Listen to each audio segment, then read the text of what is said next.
Eagles. Eagles.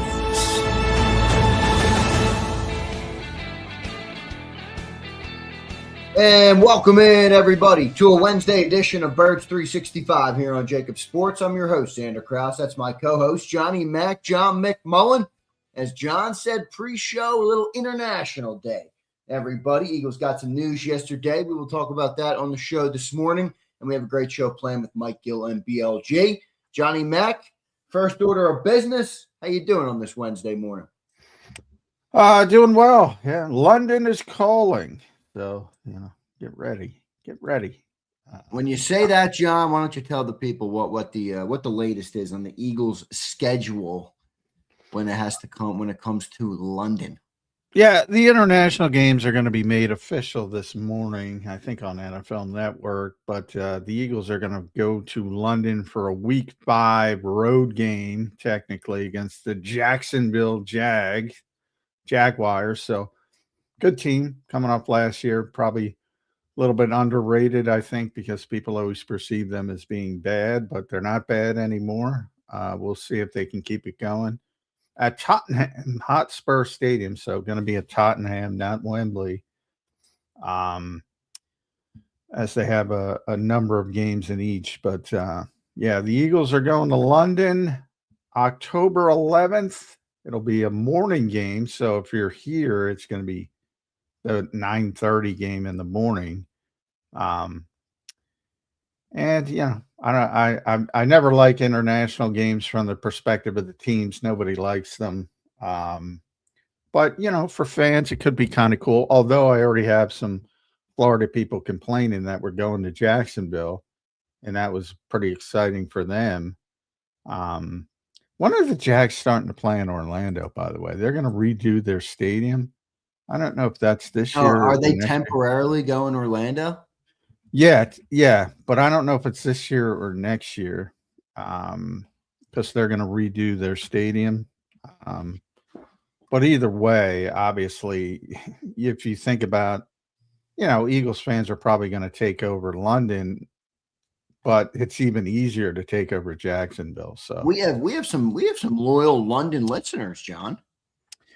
Yeah, and Camping World Stadium, which is the old Citrus Bowl in Orlando, is going to be their home for 2027. So they are going to play in Everbank Stadium in Jacksonville this year, 2027.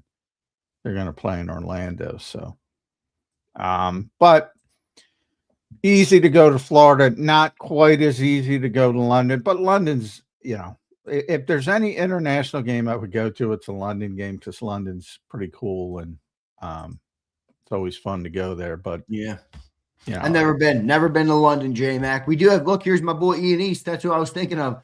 He just said it. Certainly do, Z, although I'm an hour outside of it. So we have some great listeners, John, some loyal listeners. Ian's been here for quite a long time listening to Birds 365 right outside of London. Yeah, we have a lot of overseas listeners that I'm grateful for, and London obviously is a big part of it. But yeah, Eagles, Jags in London, Week 5, have been able to confirm that. So it's happening. It's a road game. And as far as, would it be better to be in Jacksonville or London? Like I said, Eagles fans are probably going to take over either stadium, but the logistics are more difficult in London than they are in Jacksonville. But as 2024 proved, if you're good, you win no matter what. So it's kind of where it ends up. Yeah, no doubt about it. I wonder if this game, Johnny, we talk about how the international games are kind of not ideal. But I do wonder if because of where it is, it's a bigger draw for people. Like I already see my boy Thomas Farzetta, who says, London's a great city. I'm tempted to try and swing the game. I do wonder if London will attract more people over. I don't know that I have any plans on going. At least I don't think I'm going. If there's one you guys want to send me to, London is the one. I'm not going to Brazil. I'm not going to Brazil. I'm not going to. Yeah. Madrid. Madrid has some interest, but London, yeah, London. I haven't been there for a long time, but very, very cool city. So, and obviously you don't have the language barrier, so it's a lot easier. So. Right. Yeah. Well, we'll see. I mean, I'm not a big world traveler, John, and I got my wedding in June, and I'm traveling for the first time to Europe, and we're going for like 2 weeks. And I got a feeling when I get back from there, I'm going to be like, all right, I think I'm good on the travel for a little bit here. I don't know. I'm more of a homebody type of guy, John. So I am at this stage as well. Earlier in my life, I was different. I would say at your age, embrace it. You'll have fun.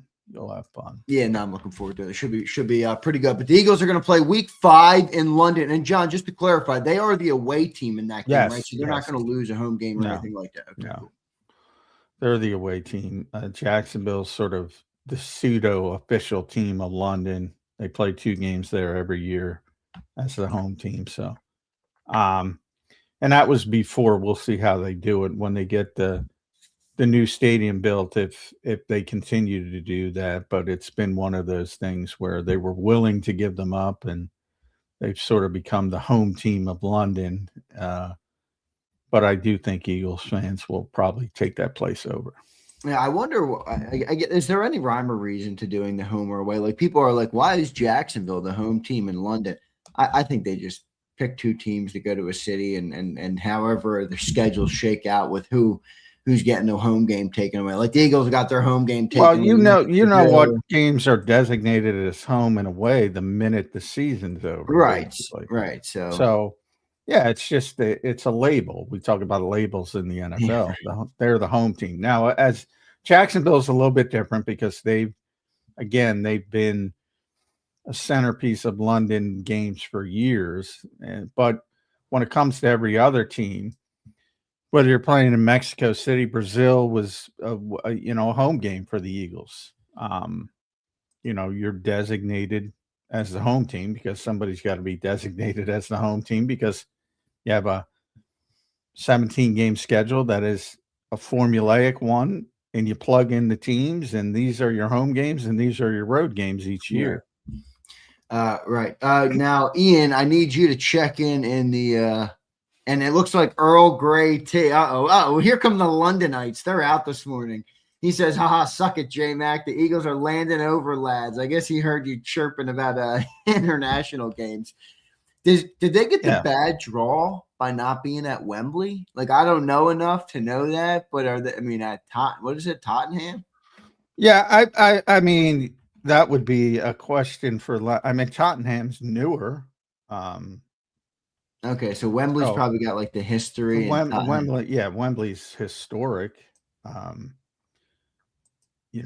would venture to guess, and I have no idea because I've never been to Tottenham. I would venture to guess. Ian says it's way better than Wembley. Yeah, exactly. It's newer. It's my presumption is that it's in better shape and better conditions. So, depends what you think. Yeah, right. Depends if you like the modern or if you want something with a little bit more history. So, all right, good stuff there, Ian. That's where we're starting off the show today. The Eagles will play Week 5 in London.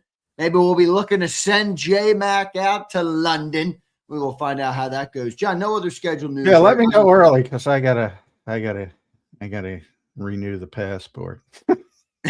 yeah, that's a process. If anybody who hasn't renewed their passport. By the way, Tottenham opened in 2019. That's what I was looking for. So Wembley.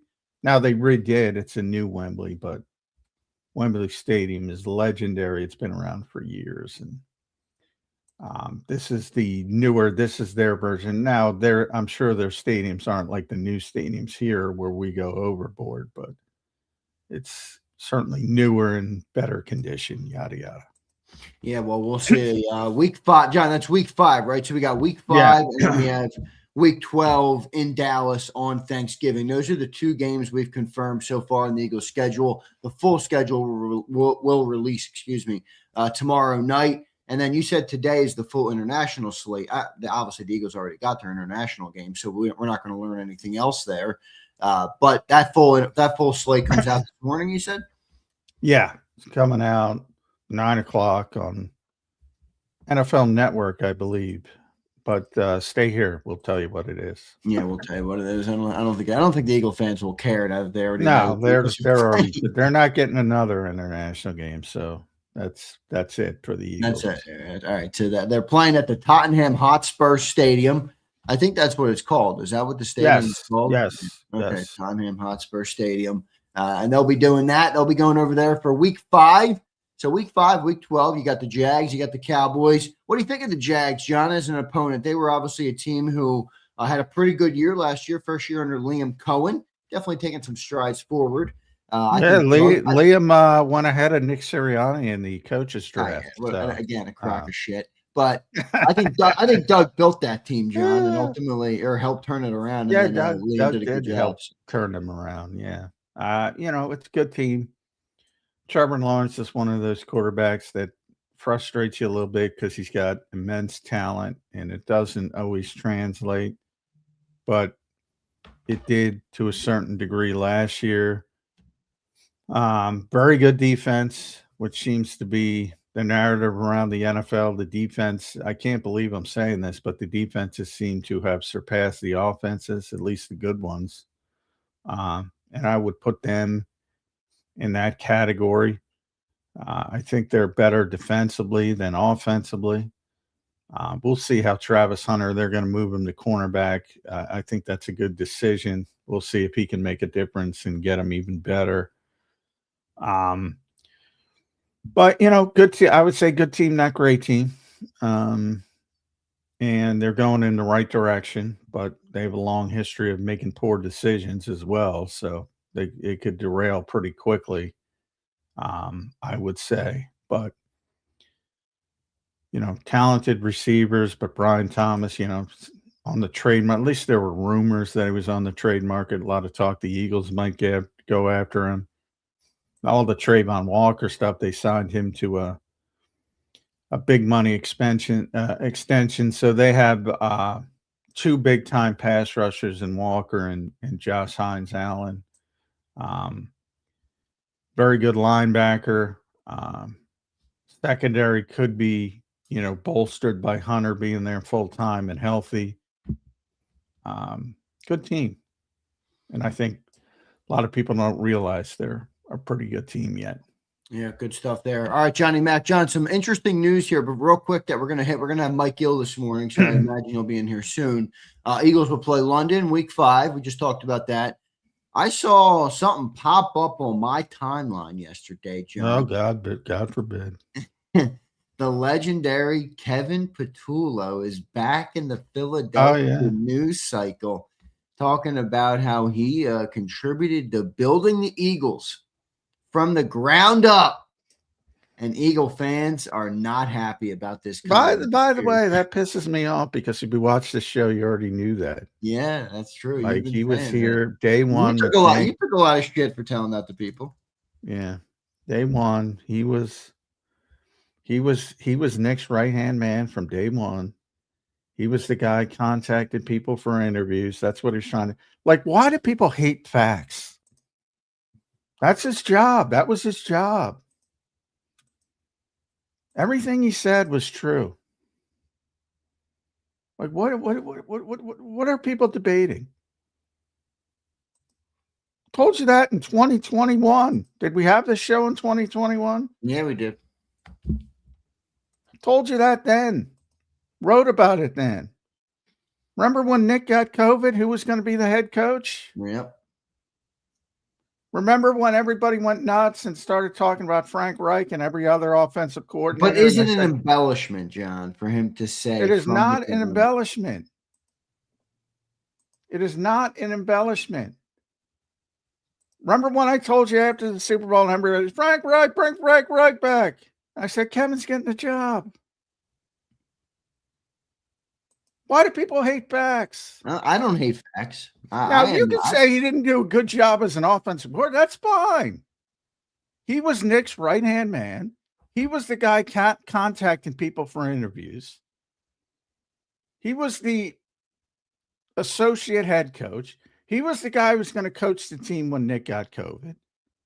These are all facts. They're a fact, but I think there are people out there with the perception that Howie and Jeffrey built the team a lot more than either Nick or Patulo or any of the coaching staff. Well, those are the idiots why he gets 18th on the coaching draft.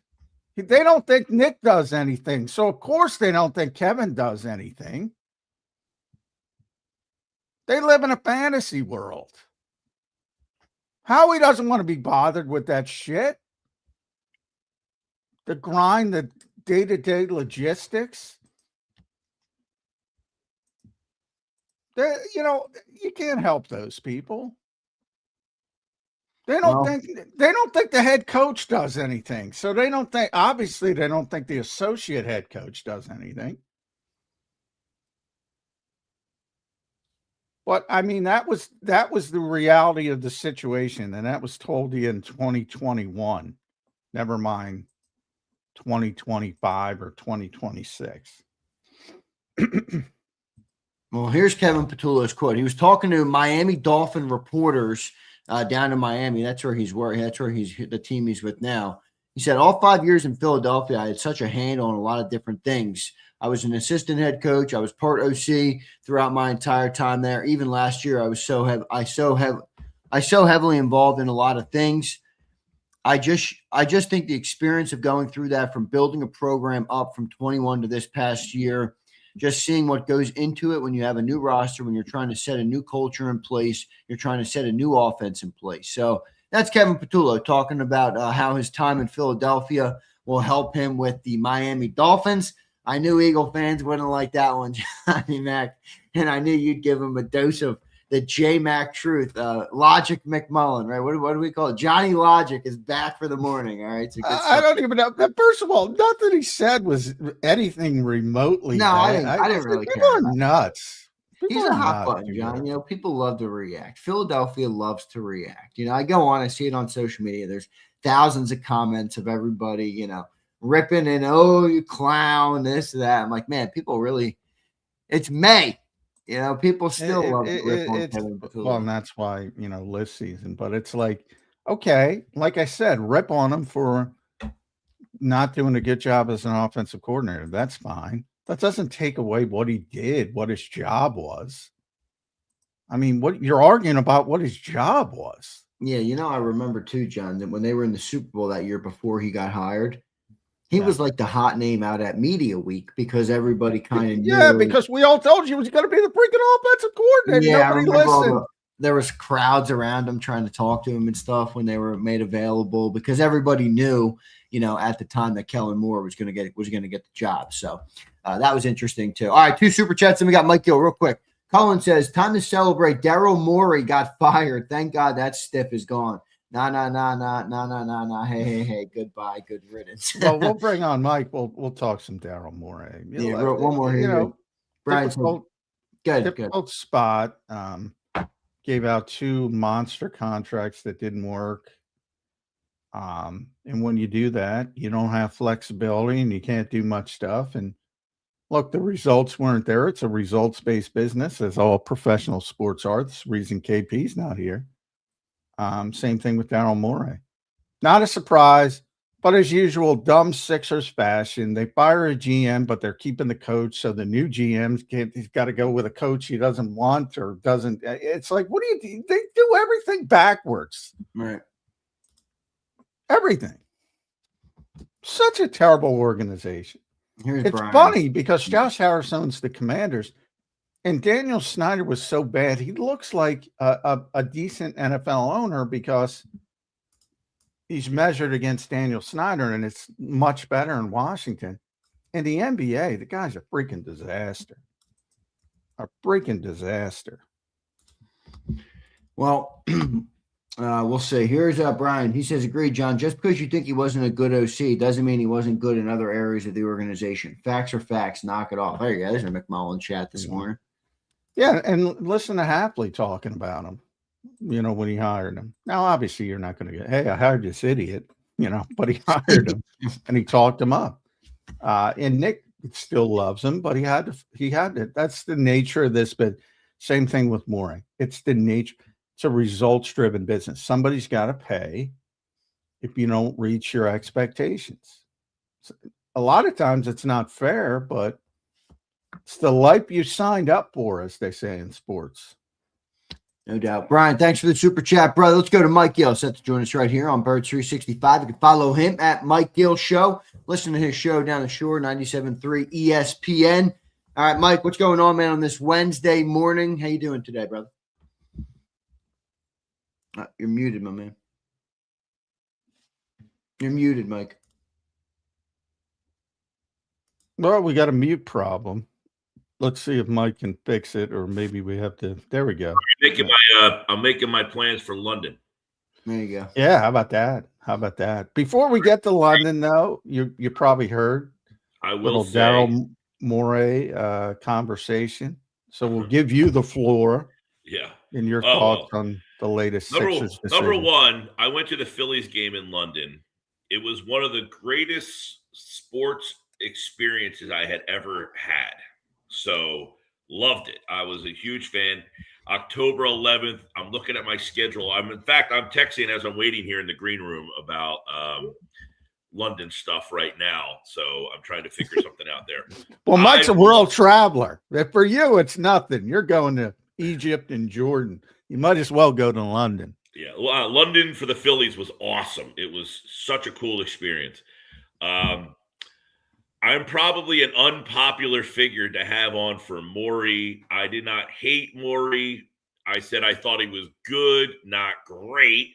I think he came into a really tough situation. He untangled a mess and then wasn't able to get them. Once he untangled the web of terrible contracts and all of the craziness that happened, Ben Simmons doesn't want to play here. Yeah, then he trades Ben Simmons. He gets James Harden, and people were thinking, this is the great. How did you get James Harden for him? Well, then he subsequently has to trade James Harden because I guess they had a falling out. So he's able to trade James Harden. And quite frankly, the James Harden trade, he got 2 first-round picks. Now, the problem is, like the A.J. Brown trade, the pick's like 3 years from now. So in 2 years, when that pick is coming to fruition, it's going to be like, oh, wow, we have an extra first-round pick because of that trade. It's kind of like Oklahoma City now is getting the pick from the Clippers that they made in 2019 for Paul George. They're getting that pick now, and it's like, that's an unbelievable deal. So I think Morey came into a situation where the team had kind of apexed, flatlined with the Al Horford deal. He got him out of the Al Horford deal. He drafts Maxey. Wow, what a crappy pick that was. I hate a guy who found Tyrese Maxey. That's terrible. He got Jared McCain and then subsequently traded him. But to identify McCain was a good job. And the McCain thing is a weird situation. There's been I don't know who's responsible for I that. think one is the ownership. First of all, I don't think he's that good. But second of all, I don't think he was responsible for that. But I've heard 2 different stories, and you tell me which you believe, Mike. One, they're trying to avoid the luxury tax. That's the low-hanging fruit. The other is, and I think Daryl has said this publicly, they had 2 other deals that they thought were going to happen that would have been built off that McCain trade, and they didn't happen, and then it came out looking bad. So those are the 2 I think stories. The way that it kind of goes for me is ownership wants to get under the tax, but it's not mandated. But it's like, let's try to get under the tax here.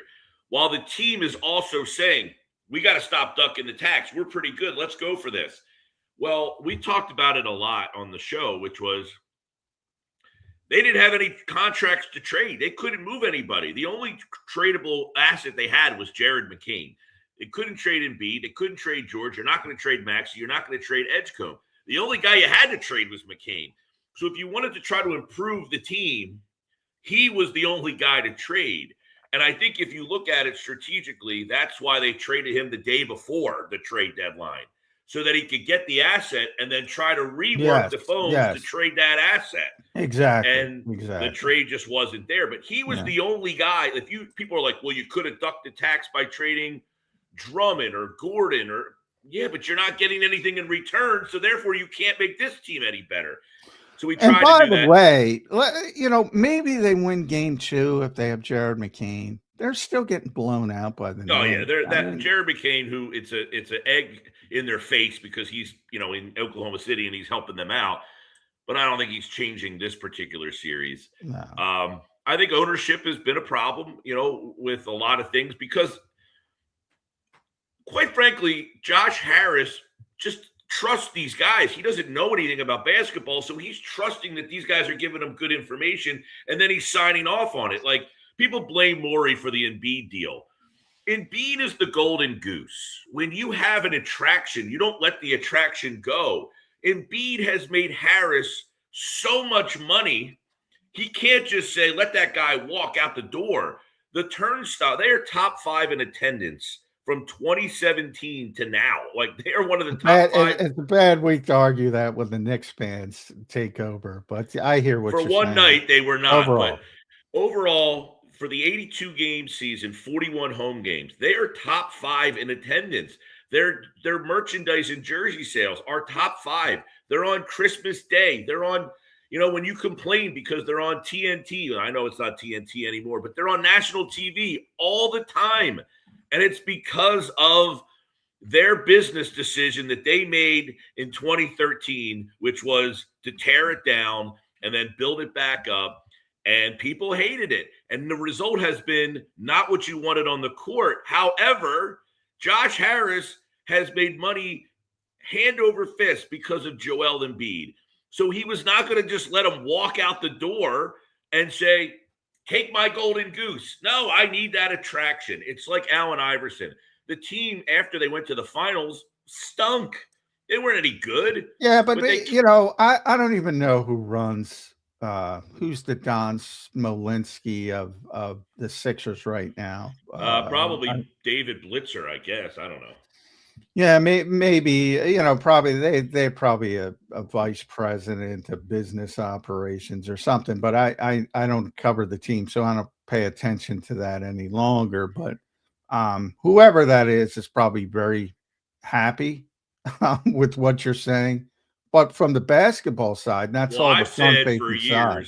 I've said for years, John, of course, when they started the process, it gets the fans all riled up. We're doing this to win multiple championships. That's the marketing message. We're doing this to win championships. Behind closed doors, guys, how do we make money? Nobody cares about this team.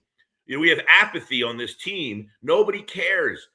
Let's tear it down and start it over. And by the way, Zander, I don't know how big Zander. Hold on a second, Zander. I don't know how big of a basketball fan you are, but for that 5-year period, people cared about that Sixers team probably right behind the Eagles. I agree.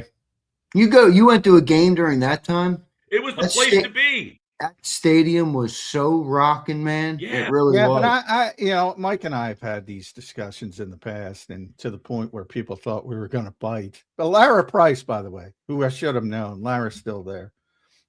Does a great job. Susan Williamson, I don't know.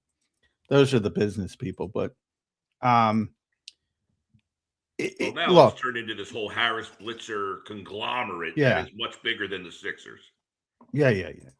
And that's where Bob Myers fits in, but which I don't. You hire a GM before and you keep the coach. It's just a bad organization. It really is. And it has been for a long time. This looks like a Philly situation where they should have moved on from Rob Thompson in the offseason. And what if the Sixers get off to a bad start? What do you have to then fire Nurse 12 games into the season? Like, they should have just – although my thought is Bob Myers is vouching for Nick Nurse. He likes Nick Nurse as the coach. Well, that's fine. I don't even have a problem with Nick. The only problem I have with Nick is that there were way too many blowouts this year. I'm not even talking about the playoffs. The playoffs are bad enough, and guys not showing up for Game 4. But so many in the regular season. You'd wake up. I like Nick Nurse when they hired him. I don't think he did a great job this year. However, Marcus Hayes asked the question, and he just did not want to answer it.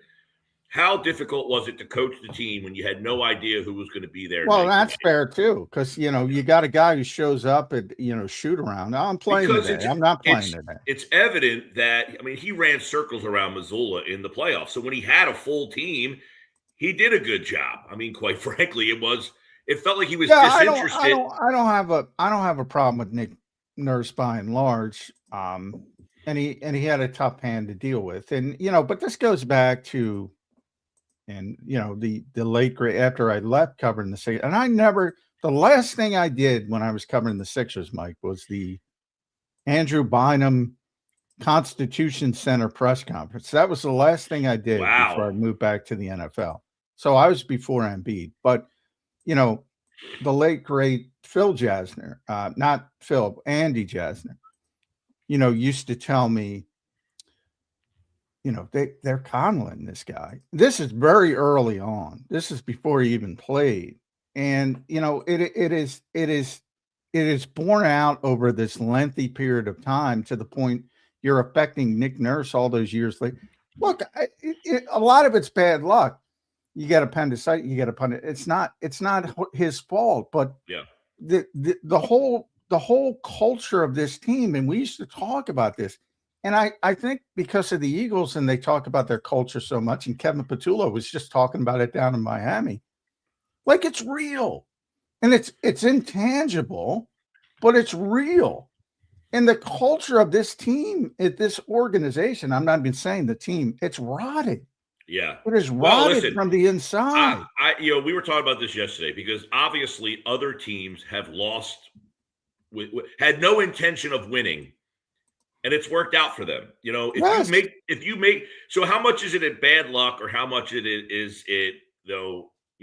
The culture somewhere in that building is rotten, because Oklahoma City is the best team in the league by far. And they were horrible to get here. They were horrible for 2 straight seasons. They won 20 games, and now they're the best team in the league. San Antonio has purposely lost games to try to strategically get players, and it has worked for them. It's not a concept that can't work, but for whatever reason, for this organization, they made a lot of mistakes. And by the way, we went through Oklahoma City's draft classes. They made a ton of mistakes in the draft. You know what helped them? They traded for Shai Gilgeous-Alexander, and they got 5 first-round picks. Now, of those 5 first-round picks, they're making 1 in this draft. But a lot of those picks did not work out. Yeah, so and by the way, Shai was like, what, the 11th pick? He wasn't even like the And by the way, pick. The 10th pick was Philadelphia. You know who that guy was? Mikal Bridges, who was later traded. Could you imagine if they drafted Shai Gilgeous-Alexander and traded him for Zaire Smith? Well, there's so many things. I mean, you look at the New York Knicks and the Nova Knicks. I mean, they did draft Bridges. They could have drafted Brunson. A lot of people could have drafted Brunson. Right, the point is, a lot of teams made mistakes. Like people say the Sixers. Everybody makes mistakes. A lot of teams make mistakes, but where's Oklahoma City got that break that worked out for them, the Gilgeous-Alexander deal, where nobody knew that guy was going to be the MVP. The Sixers have not gotten that break. Everything is broken against them. So is that a bad culture, or is that bad luck? Well, it's not the evaluation. I think people get like it. To me, it's like X's and O's. Obviously, everybody makes mistakes with evaluation. Now, when you're that high and you're making bad decisions, look, I thought Ben Simmons was the right decision. I was wrong. Everybody thought Ben Simmons. You weren't wrong. Everybody did. And by the way, we were 3 all years. For 3 years, they made the right decision, and then the guy just fell off the map for whatever reason. Nobody really knows what happened to him. But you talk about Markelle Fultz, and you have Tatum's there. You talk about even the dumb decisions. I love the kid who's contributing to San Antonio now. Yeah, Julian. And you're cutting him. You're cutting him so McMullen can be in the dunk contest. I mean, but I think the biggest problem with this organization is they have enabled a guy who is enormously talented to their detriment. That's the biggest problem. That's where the culture was rotted. And I will say this, John, you could agree or disagree. You're around Eagles and other teams. Generally, the star player gets different treatment, enabled than everybody else. That's how they get to this point. They get enabled on the 7th grade basketball team. Then they get enabled by the high school coach. Then they get enabled by the college coach. Then they get enabled by the pro coach. And then they take advantage because they get enabled their whole lives. That's you're right. And I always like the Jimmy Johnson quote, which is, I'll treat you all fairly. I'm not going to treat you all the same. And what he was saying is, look, Emmitt Smith is different than the guy who fell asleep in a meeting room. Who's going to get cut. If Emmitt does that, you're not going to cut him. That's fine. That's built into it.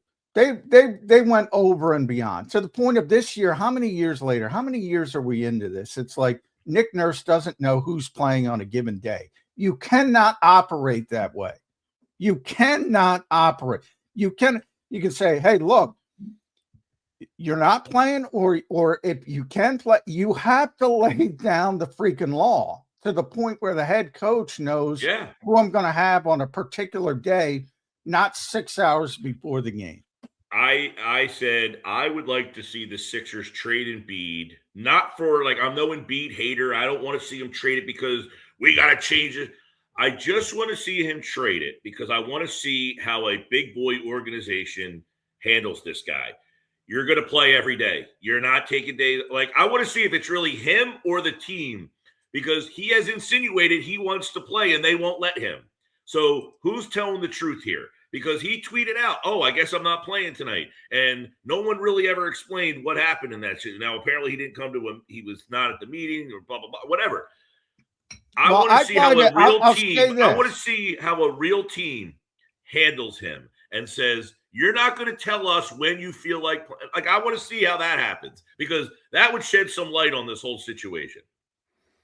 Well, we have a pretty long, and that might have happened at times this year, and it didn't happen enough, to be honest. As you get to the point where you're so far into it, you're fed up with it. But certainly early, we already know. I mean, there's numerous stories about, rehab and not attacking it like he should. And how many times did he get injured? Which, again, you can't legislate injuries, but then he would come back and he's not in shape because he's not doing what he's supposed to do when he was hurt. I mean, there's a long history of that. I mean, and there's a long history of people enabling this guy who's got legendary talent. Nobody's arguing that. But it didn't work because the legendary talent of insert name, Wilt Chamberlain, Michael Jordan, LeBron James, was accompanied by the work ethic. And that's just not here. It's not here. No, listen, there's very few Michael Jordans in terms of work ethic. I don't think Joel Embiid is in that category, although there are people who have vouched for him about how hard he has worked to get through his numerous injuries. I'm not here to legislate that. However, there's no question that there's something lacking when it comes to whatever it is, that innate it. He just seemingly people have questioned LeBron James whether he has that it. This is LeBron James we're talking about, and people question whether he has that innate. Well, everybody, and those are people that just saying it's not haters. It's not ludicrous to think that, hey, Joel Embiid doesn't have whatever it is because he's the only MVP to never get out of the second round. So for whatever reason, listen, some people look at him as soft, and other people would say, well, the guy broke his face 3 times and played with a broken face, torn meniscus, Bell's palsy. I don't know. Is that soft that he tried to play with those things? Well, I don't say soft. I'll use soft for somebody like Kelly Oubre, who can't make a layup when he gets bumped, down and under. That's what I consider soft. I don't consider him soft. I consider him when he's hurt. I think the biggest issue with him is, all right, I'm hurt. I'm not going to be playing. I'm going to do whatever he does, and he doesn't prepare for when he's back. Whatever you want to call it. I don't know. It's hard because you see a guy, okay, so he missed his time because he has this knee problem. Now, the knee problem was a legitimate problem where he didn't think he was going to play again. He ends up playing. Then he gets to the point where he comes out and says, the knee problems are behind me. Whatever they did, he's like, we found something that I don't have any problem. He's now the doctor got a lot of props for a while. The doc. And then he gets kicked in the oblique, and he has to miss 13 games with an oblique injury. So I don't know. How do you legislate? Like, is he soft because he got an oblique injury? Like, is that his fault? No, I don't. Like I said, I don't use that term. But the one, and Chip Kelly made it famous in Philadelphia. It wasn't a Chip Kelly quote, but it's true. Best ability is availability. Hey, look, I love the talent. You're not available enough. Where Daryl Morey went astray is the extension. And look, at the time, everything looked, oh, he's got to do it. Well, no, he doesn't. You could sell high. That was the New York Knicks before they got Karl Anthony Towns. And that's the New York Knicks of Leon Rose.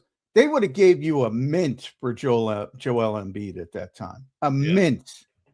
That's where you got to be bold. You got to be bold. Back to, though, John, as I said before, this was the golden goose. You're not letting the golden goose walk out the door when you are making money hand over fist. And this is where people blame Morey.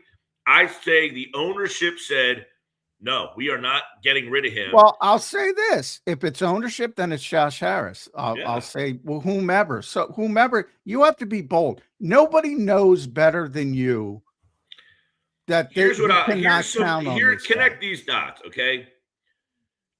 They are selling Paul George to come here. And now people blame Morey for this deal as well. Do you think Daryl Morey went to Dr. J and said, hey, Doc, can you help me try to recruit Paul George to come to the Sixers? That's an ownership thing. The ownership says, we got to get somebody here. I'm going to get Dr. J to help me recruit this guy. To get Paul George to come here, part of the deal was I love Paul George. He's a hell of a player. I love Paul George as one of my favorite players in the league at the time. Now, that being said, to get Paul George here, they get Dr. J to try to sell him to come here. That's a pretty big ask, in my opinion. Hey, Doc, can you come to L.A. and sell this guy? Part of the sale is, if I'm going to come to Philadelphia, you have to guarantee me that the team's going to be good. Embiid better be there. So they then have to extend Embiid to sell Paul George. All I'm saying is, Mike, look, you can't let the players run the team. If you can't get Paul George, you can't get Paul George. I'm sorry. Great, but if nobody owner, knows, nobody should have known. And you want the turnstiles flipping around to say we can sell Joel Embiid and Paul George and Tyrese Maxey, you're going to do it. Well, here's the thing: if you're Daryl Morey, part of your job, just like Howie Roseman, part of his job is selling ownership on what you want to do.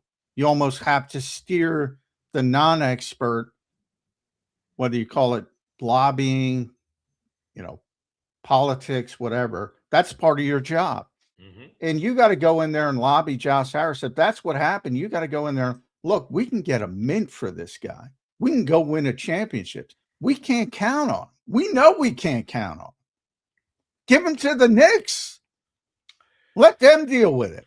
I think you're 100% right on that one. But again, if you're the owner and you are looking at your golden goose, are you just letting him walk out the door? I said this yesterday. Here's what I said yesterday. Listen, this team had Charles Barkley, okay?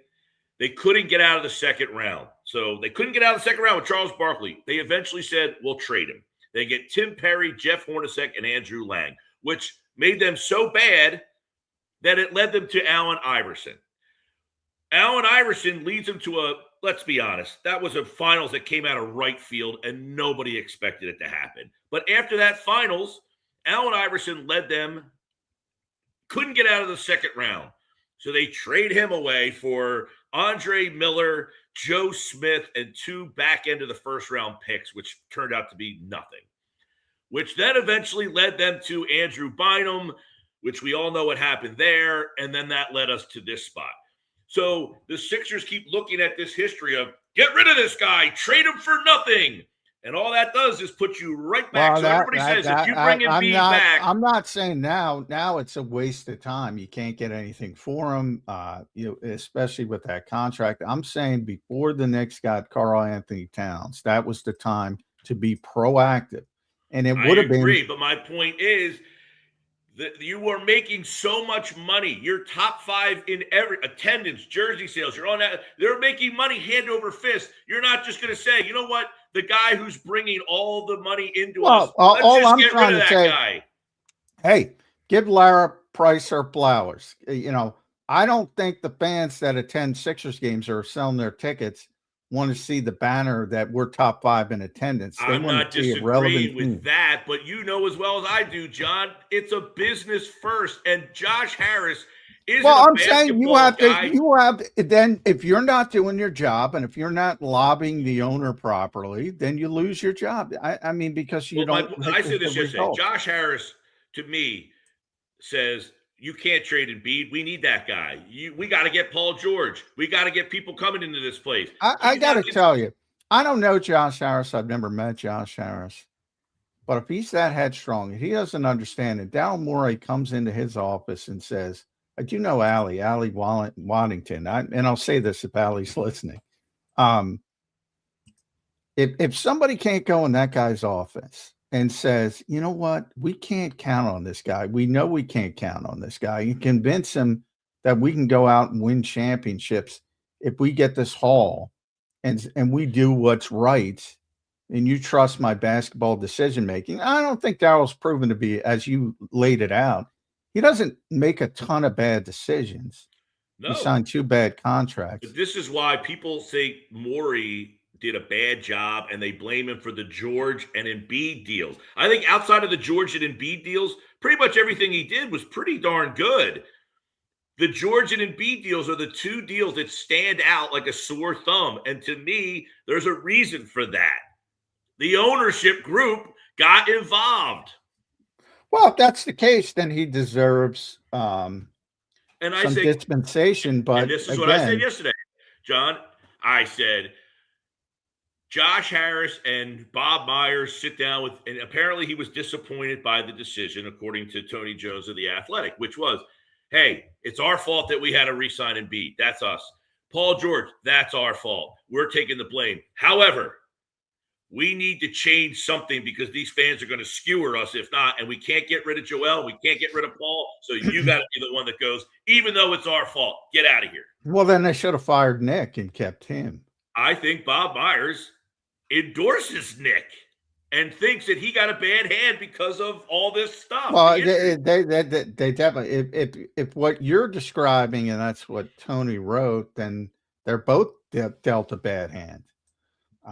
Nick Nurse and Daryl Morey, and it's Josh Harris's fault, which I can buy. I can buy that.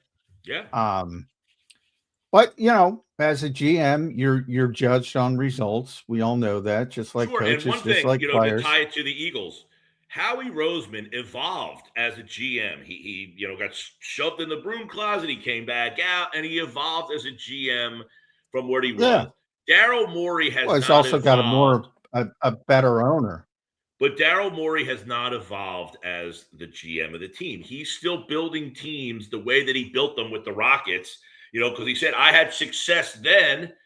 We were one, game away. Let's recreate that, where he gets star players and then the team is very depleted underneath of them. This league is depth and athletes and rotating guys in and out. And you get to the playoffs and the Sixers played 7 guys because they didn't have anything, because all their money is tied into those 3 guys at the top. So I'm not saying Daryl isn't on board with those particular guys, but they might not have been the guys he would have picked. No, well, I agree. But yeah, well, you never have the guys you would have picked completely. But, here's the bottom line. 2 things can be true at once. And I don't understand. You can say when it comes to Joel Embiid, you can say tons of bad luck. It's a shame what could have been. And you can also say, realistically and honestly, I can't count on this guy. Both things can be true. And I think more people have to realize that both things can be true. Phenomenal talent, bad luck, I can't count on. Simple as that. Mm-hmm. And people need to reach the end of that road and put a period on. The the 2 season beats the MVP, then the next year he probably is having a better year than the 1 year that he won the MVP. And he's still like, what, 28, 29 at that time. And you're thinking, if I sign him to this extension, he'll be 34. So we're going to get his prime 30, 31, 32. Now, you might say, the guy can't stay healthy. They're looking at the guy who just won the MVP and then was having a better season. And they're thinking, hey, let's get him now, because if we wait until the end and he's having MVP seasons, we're really going to have to pay him. So it's almost like the Ryan Howard thing. You sign him early so you get the discount instead of letting him outperform, and then you have to pay him more, and it blew up in their face. Yeah,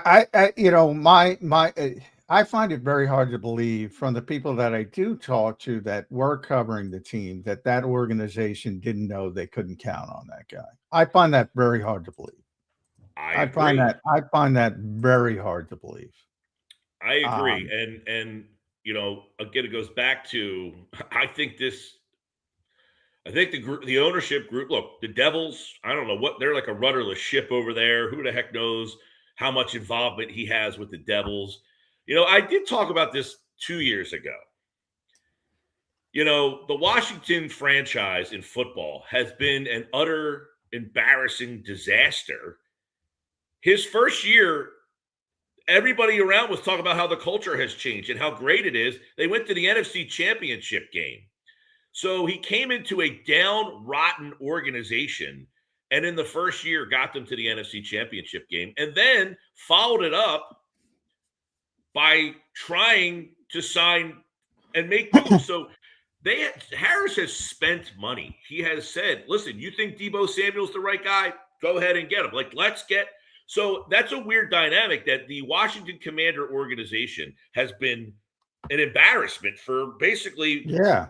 Well, that tells you about the in that situation, he looks great. In this situation, John, correct me if I'm wrong. Around NFL, people were lauding them for the culture change over there. Look where they started, Daniel exactly. Snyder. But my point is, so I think part of the problem is he puts a lot of trust into his decision makers. He got Adam Peters and just says, look, you run this thing. I'll trust what you're saying. And so I think he did that with here. But in some instances, I think it's like, hey, listen, there's a couple things you can't do. We need Joel Embiid here because I need that turnstile turning. He's the guy. Look at the jerseys in that crowd. There's 21s all over the place. You can't get rid of him. Well, he made a mistake then. Then you can't fire the owner. I this isn't like a rarity in sports. Ownerships have guys that they think make them money. Allen Iverson stayed here till 2006, not because they thought they could win a championship, because if they got rid of him, they didn't think anybody would show up. Well, I have a tough time making that comparison because there were a lot of problems with AI, different. Same with Joel. Look at this. You just talked about it. But he showed up and he played, Right, but he was available. He might have been out in Atlantic City till 4 a.m. And it does right, but 220, 221, it's just a different problem. The Sixers I would much rather have the problem of being able to. It doesn't matter what problem you want. The point is, the Sixers were willing to put up with the problem because he was a draw. I think it does matter. I think it does matter because I can game plan with Allen Iverson and know he's showing up. Whereas if he shows up at 1 o'clock or 2 o'clock, I understand that. But my point is, they were not winning a championship with Allen. Whether he was playing or not. I'm not a Ricky Bobby guy. I'm not. My goal is to maximize. Okay, they weren't getting out of the second round with Allen in those later years. The point is, whether he showed up and played or not, they were not winning in the first or second round, and they kept him because he was a draw. Look, in the moment, there's 5-6 teams, maybe even less in the NFL that have a chance to go win the Super Bowl. Realistically, when you get in the season, you know who's good. There's usually about 5 or 6. NBA might even be less. It's so difficult. And although it's changed a little bit from the Yeah. days of the super teams. There's very few. That doesn't mean I'm going to pull the plug and say I'm not going to try to compete. I'm not going to try to get better. I'm not going to try to improve. You know, a lot of it is for culture purposes. So going in, well, I'm not going to win a title, but you want to compete. You want to do what you want to do. And I think that part has been lost in modern sports. It's like, and the Eagles are a perfect example. At Mike Gill show, by the way, I apologize. We got to bring it back to the Eagles. Epic Sixers tangent today. Yeah, on YouTube. But we'll bring it back to the Eagles. People get upset when they don't win. As you saw, they act like a 5-win team. They win 11 games. Part of their success, and KP was talking about it down Miami, people are shitting on it, is the culture. They constantly talk about the culture. You see their all access draft show, and they're talking about their red star players. That doesn't mean they get it right all the time, but this has been a consistently good organization now for a long period of time. And it isn't about winning a championship, even though everybody thinks about it. The stars have to align to win a championship in every sport. There has to be luck. There has to be injury. There has to be health. There has to be so many things. But yeah, you have this sports mentality, Mike, of, well, you don't win. You can't get out of the second round. It's a failure. No, compete at the highest level. Try to get fucking better. And maybe down the road. Notice I didn't say the Sixers with Iverson. I didn't say anything about that. I just said, look, at the end of the day, Iverson was so popular they couldn't trade him because he was the only attraction they had. But at the end of the day, when he ended up getting traded, why? Chris Ford benched him because he said, I'm not going to put up with what you're doing behind closed doors. And that was the ultimate demise. It took an interim coach to finally stand up and say, I'm not doing this anymore. And they finally decided to trade him. But they were not trading him because people kept showing up to see him. And they knew if we trade him, we're going to suck. So let's just keep him here and let people keep paying to see Iverson. And that's essentially what is going on now with Embiid was we can't trade Embiid. If we get rid of him, what do we have left that people are going to come watch? And that's where they're stuck is the attraction of the player has outgrown the ability to win because the avenues are so thin to find a championship team. So if you can't win, I don't like it doesn't matter whether you like it or not. That's the reality. I don't like the comparison because there were a lot of problems with, and I did cover the team with AI, so I have a better indication of what went on there. Is that not what happened? Why? Look, he's a pain in the ass. He was always a pain in the ass. But he was a legit superstar who showed up every day if he was healthy. And as Chris he Ford said, bench Allen Iverson for basically not being a problem. Well, the guy didn't want to practice. We know that, the famous practice. There's a ton of issues with Allen Iverson. A ton. Mainly off the court. On the court, he loved doing it. No argument there. And Allen is one of my favorite players of all time. And that shone through. And they did trade him because ultimately those peccadillos off the floor came to be too much. They were never going to win because you don't win with 5'11" guys who are your best player. Because he was an attraction.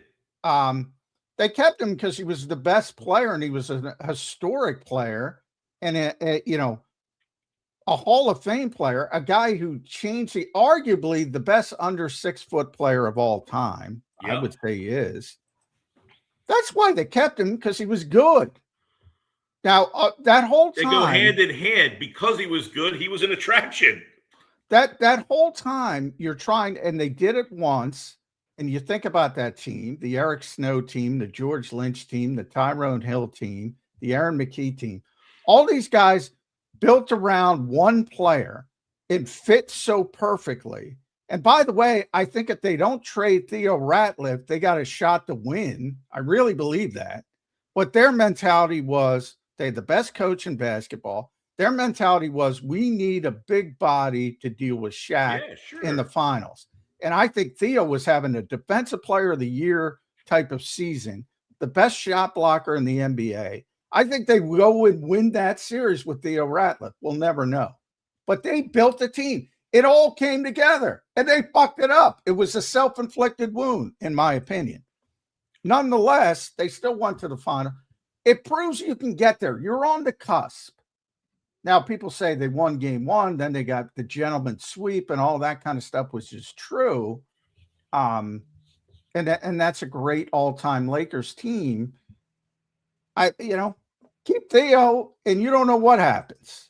But they made a mistake. And also, by the way, I'm talking about 03, 04, 05, 06. This is way past the time they went to the finals. They weren't winning anything after that. They were done. That was a one-time lightning in the bottle.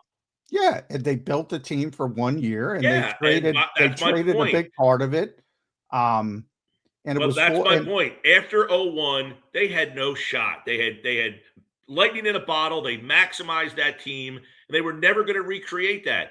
So in lieu of recreating it, they just kept Allen around after they knew they weren't going to. But they're not going to win a championship. They knew it. They just kept them because they had to. I can't. I don't think most organizations run with the idea. Now they'll pay lip service to. We're always trying to. You'll hear the Eagles saying we're always trying to win the championship. Sure. Smart teams are smart enough to know where they are. You're fighting to win a championship. You're fighting to position yourself to win a championship, but you're not winning a championship every year. The Sixers know if we let Embiid go, the attraction is now gone, and people will not buy tickets.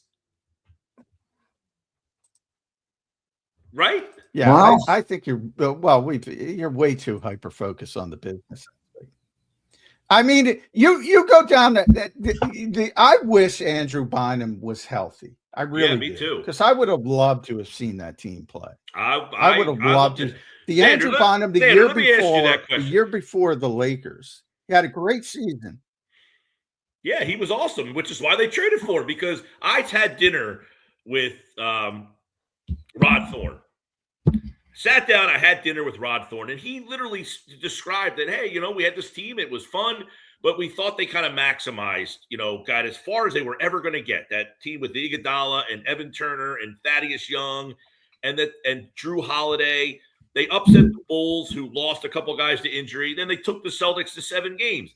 And it's like, hey, you went to the second round. You went 7 games with Boston. He said that was the best that team was ever going to get, and we understood that. So we made a bold move. They went and got Bynum, and everybody loved it. And he never played. It didn't work. So they took a shot, and it didn't work. But they understood. They didn't have an attraction on that team to come out and see. There was nobody saying, hey, let me go see Drew Holiday or Evan Turner or none of these guys. Nobody went to see that team during the regular season. Nobody cared. It was when they got hot in the playoffs. It was like, this team's kind of fun, but no one's paying money over a 41-game home schedule to go see Andre Iguodala. Well, I would argue winning is an attraction. I think it's better indicated in other sports because the NBA is such a superstar-driven league. In other words, they market, I always say about the NBA, they market players. The NFL markets teams. Like, Cowboys and Eagles are on Thanksgiving at 4:30 because they're going to break the record. That's why it's not Jalen Hurts and Dak Prescott. That's part of it, but they market teams. And if Jalen Hurts is not quarterbacks playing in that game, and people are going to go. Yeah, but they market teams, and why the NFL is by far the most popular sport. I think we can all agree with that. It's shown out by, but the most popular individuals are always NBA players.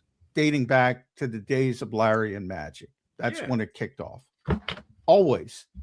I mean, worldwide celebrities. LeBron James, Michael Jordan being the most notable. Always bigger than Tom Brady, even though Tom's big.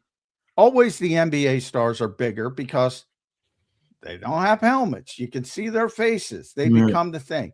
But at the crux of it all is winning. LeBron James isn't LeBron James if he isn't in the fucking finals every year.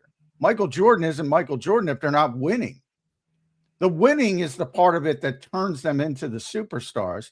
Now, you can say, well, they're superstars, so that's why they win. It's the chicken and the egg.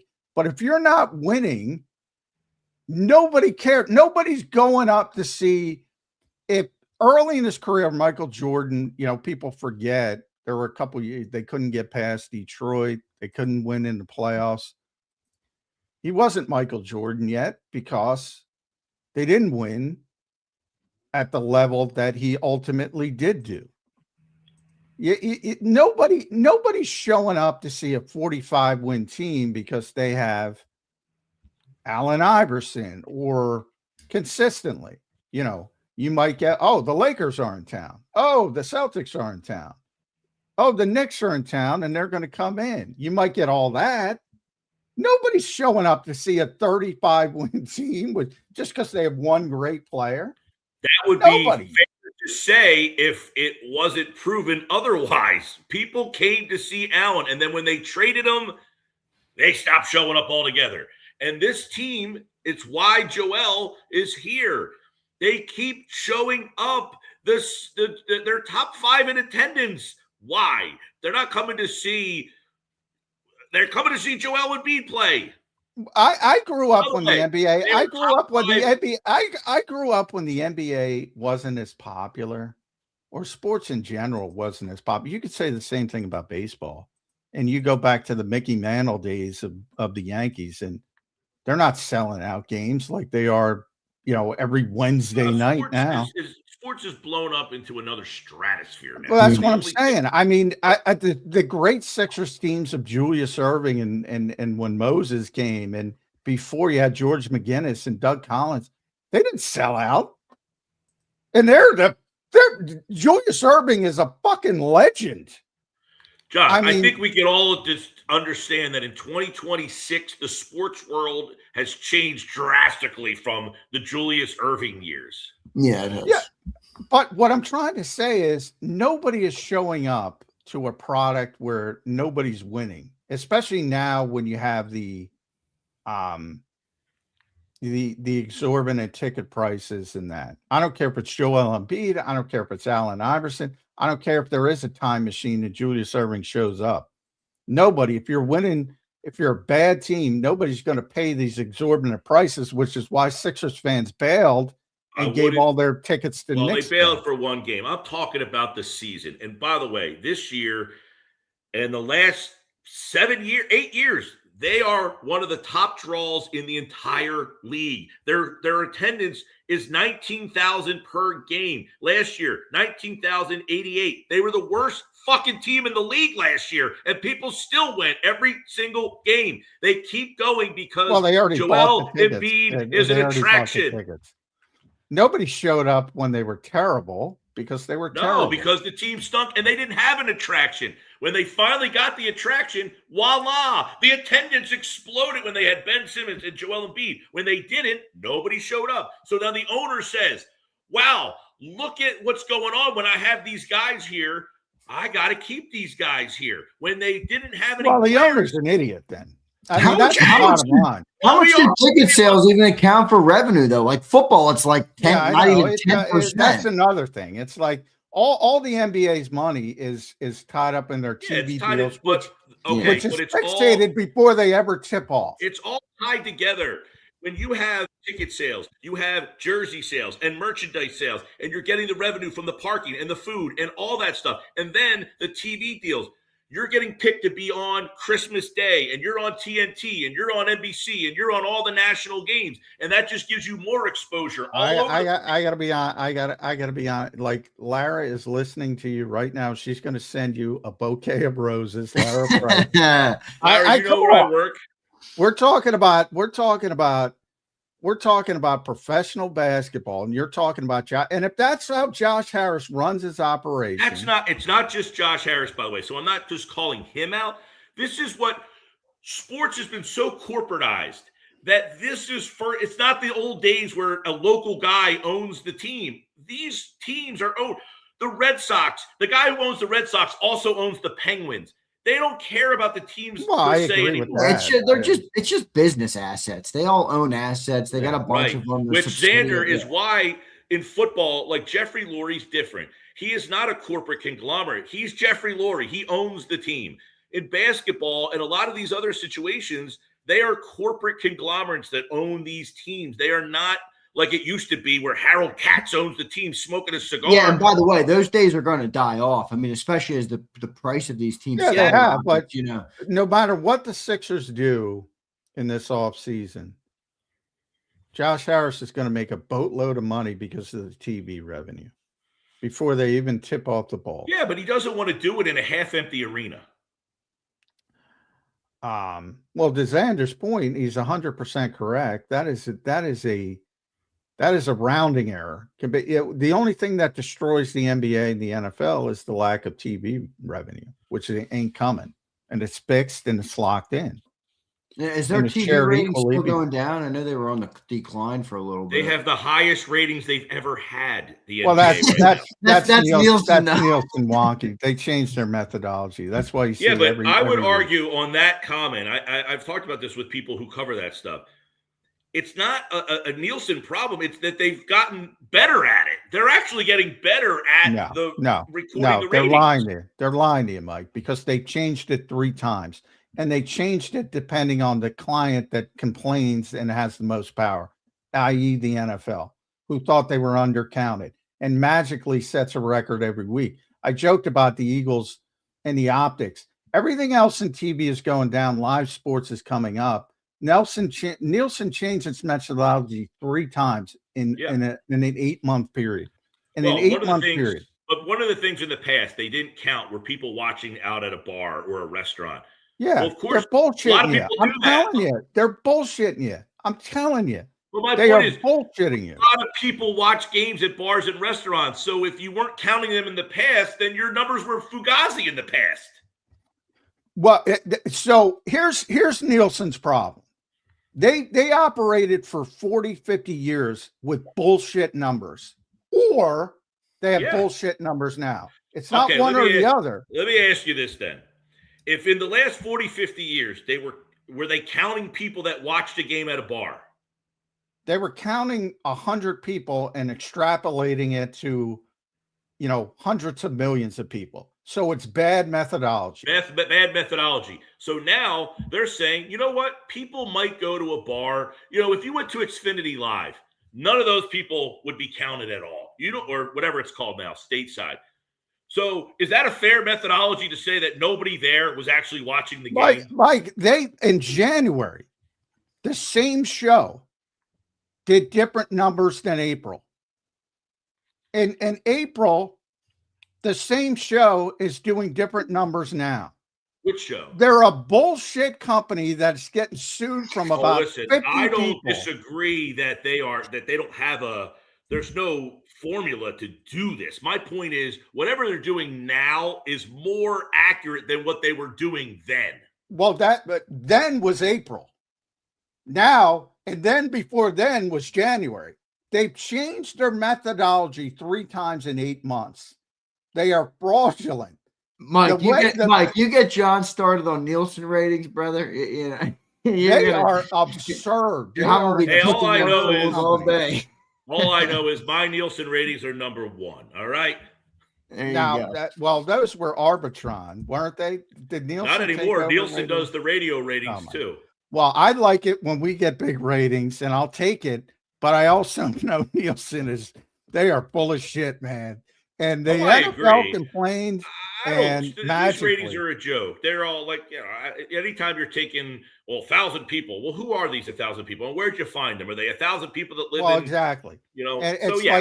But to answer Zander's question, the ratings for the NBA right now they break a record every day. All of them. Major League Baseball, NBA, I'm sure the same with NHL. I'm not a hockey guy. NHLs are up. NFL. Big time, yes. They all every day I get a press release. We broke a record. NHL the other day, the game was like 2.9 million. The basketball game the other night was like 7.9 million. So, I mean, people are watching live sports. That we know. It's the only thing on television. It's the only thing keeping the NFL is the only thing that's keeping CBS, NBC, and Fox in business. Yeah, look, nobody, the NFL is the king and everybody knows it. I'm not saying they're not doing tremendous ratings, but what are the odds that when there were 4 networks and there were no other opportunities to watch other things, and now you have 300 options at your fingertip at all times, what are the odds that you're drawing higher ratings just from that bare minimum? And you're setting records every week when you have HBO and this and Netflix and Amazon, and you can go a million different ways, and you have all these options when you had NBC, CBS, ABC, Fox, and a couple cable channels. What are the odds? I'm not sure. I don't. That's not my. Yes, they are a bullshit company. That's all I'm saying. All right, guys, we got to run. This is a hell of a day. Thanks, Mike. Mike, sorry for keeping you long, great. brother. Back to the future. People used to. I had a lot of thoughts on Kevin Patulo, by the way. Yeah.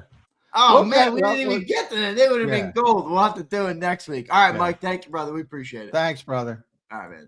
There's Mike Gill joining us right here. Nothing gets me going like fucking Nielsen ratings. What a fraud. I heard that come up. I'm like, we'll be taking this to 920 with BLG coming up next. Joke that anybody buys that shit. Every day I get a new press release. We set a record, all-time record.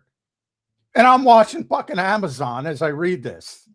Nobody's watching your bullshit. I know, it's true, Johnny. Like, I'm with you on that. No doubt about it. All right, good stuff there. We got BLG coming up next here on Birds 365. We'll get it back to the Eagles. Let's do it now. Let's bring Brandon Lee Gowton here. You can follow him at Brandon Gowton. Read all his work at bleedinggreennation.com. One of the best in the business, one of the very best Eagle websites to get all your news. BLG, how you doing this Wednesday morning, my friend? I love the fire that John has here on May 13th. He's already in regular season mode. You got to manufacture it in the off season. You buy those like every day. I'm sure you see it, BLG. Oh, the NBA set a new record. Yeah. The NFL every day, every single time it's a new record. And it's like the rest of TV is collapsing, which granted, now people do watch live sports and certainly the NFL is kingpin, but just the common sense. How many options when you sit down in front of your television do you have today versus 20 years ago? It's absurd that people buy this to me. Not to mention everything you can just watch on your phone in terms of, like Instagram reels or TikTok videos or whatever. But I mean, it's always funny to me YouTube. With the TV numbers, YouTube, of course, as we're on here, just like with radio numbers too, I mean, this isn't an area I'm an expert in, obviously, but just like those numbers always just seem. I wonder how they gauge that truly. Yeah, it's a bunch of BS probably. All right, BLJ, what do you make, man? We got the 2 games to schedule. And by the way, they changed Nielsen. We're on a delay.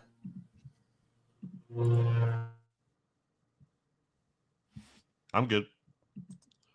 It might be John. I got BLG. You got me? Yeah, I'm getting a lag. Yeah, John, you're getting a lag. Just hold off for a second. BLG, what do you make of the lag? I am. Yeah, John's way lagged. All right, BLG, what do you make of the 2 games? We got Cowboys Thanksgiving, and we have the London game in Tottenham, week 5 versus the Jaguars. What do you make of the 2 games we got so far? Heading over to London for the Birds.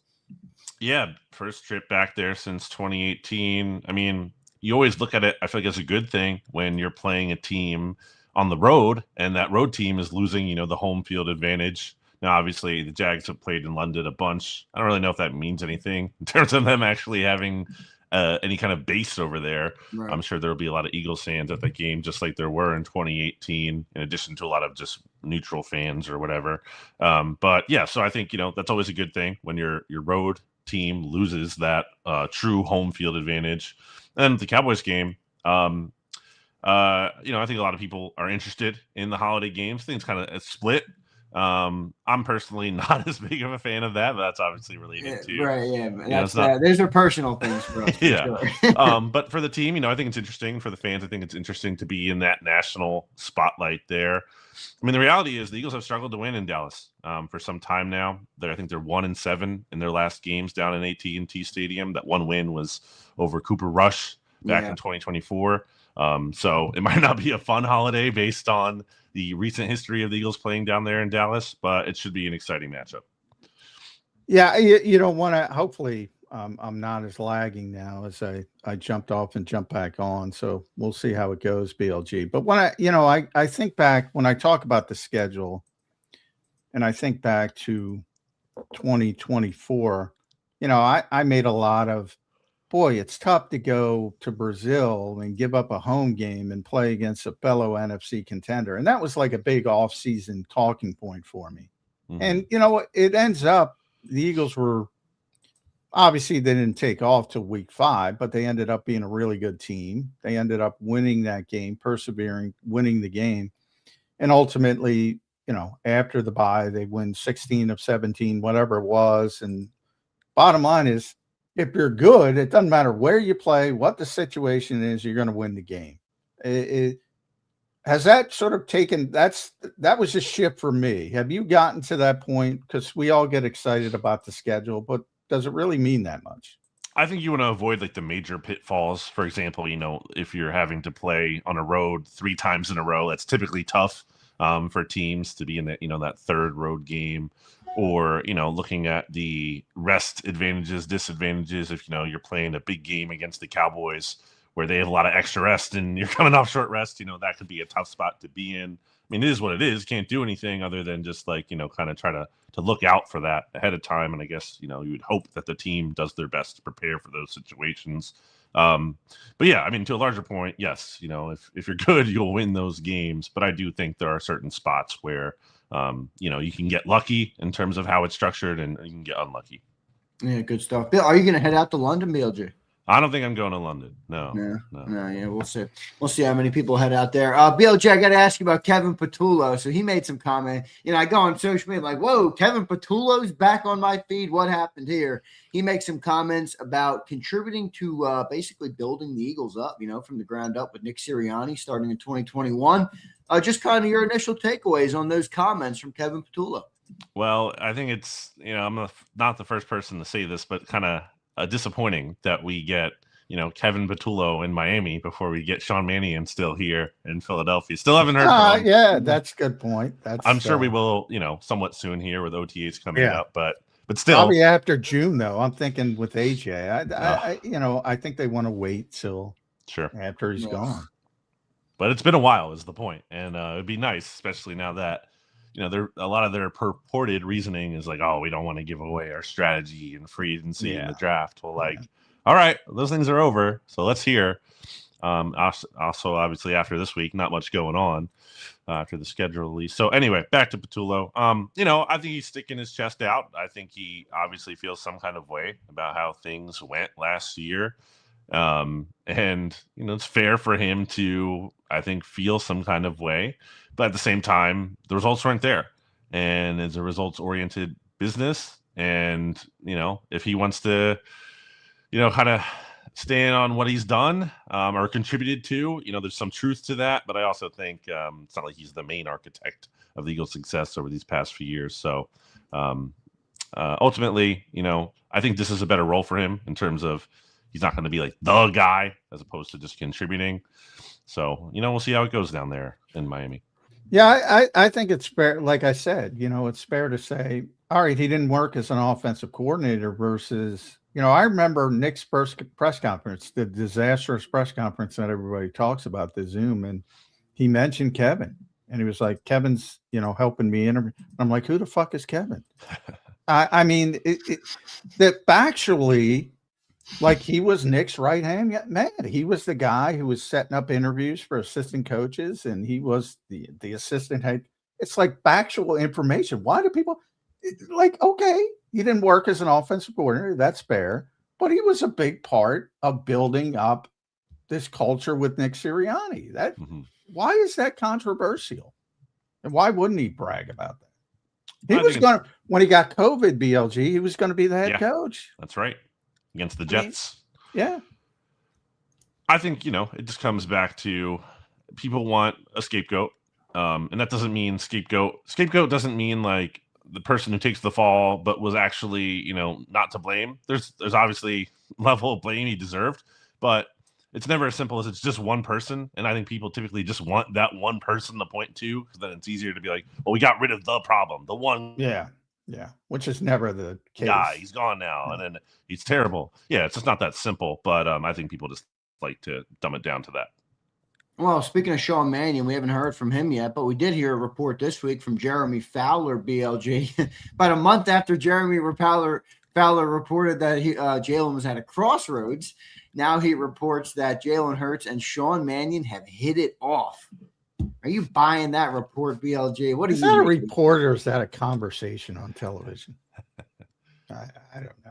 But I digress. Whatever. It does. Well, it does fit actually with what I think was reported in the bottom of that Jeremy Fowler report that he put out, which he said, for as much as the story was about Jalen Hurts being at a crossroads, I do believe he had mentioned in there were promising early returns in terms of Jalen Hurts working with this new coaching staff, and this seems to kind of be an extension of that sentiment. I don't know if based on more conversations he's had or just kind of referring back to that, but.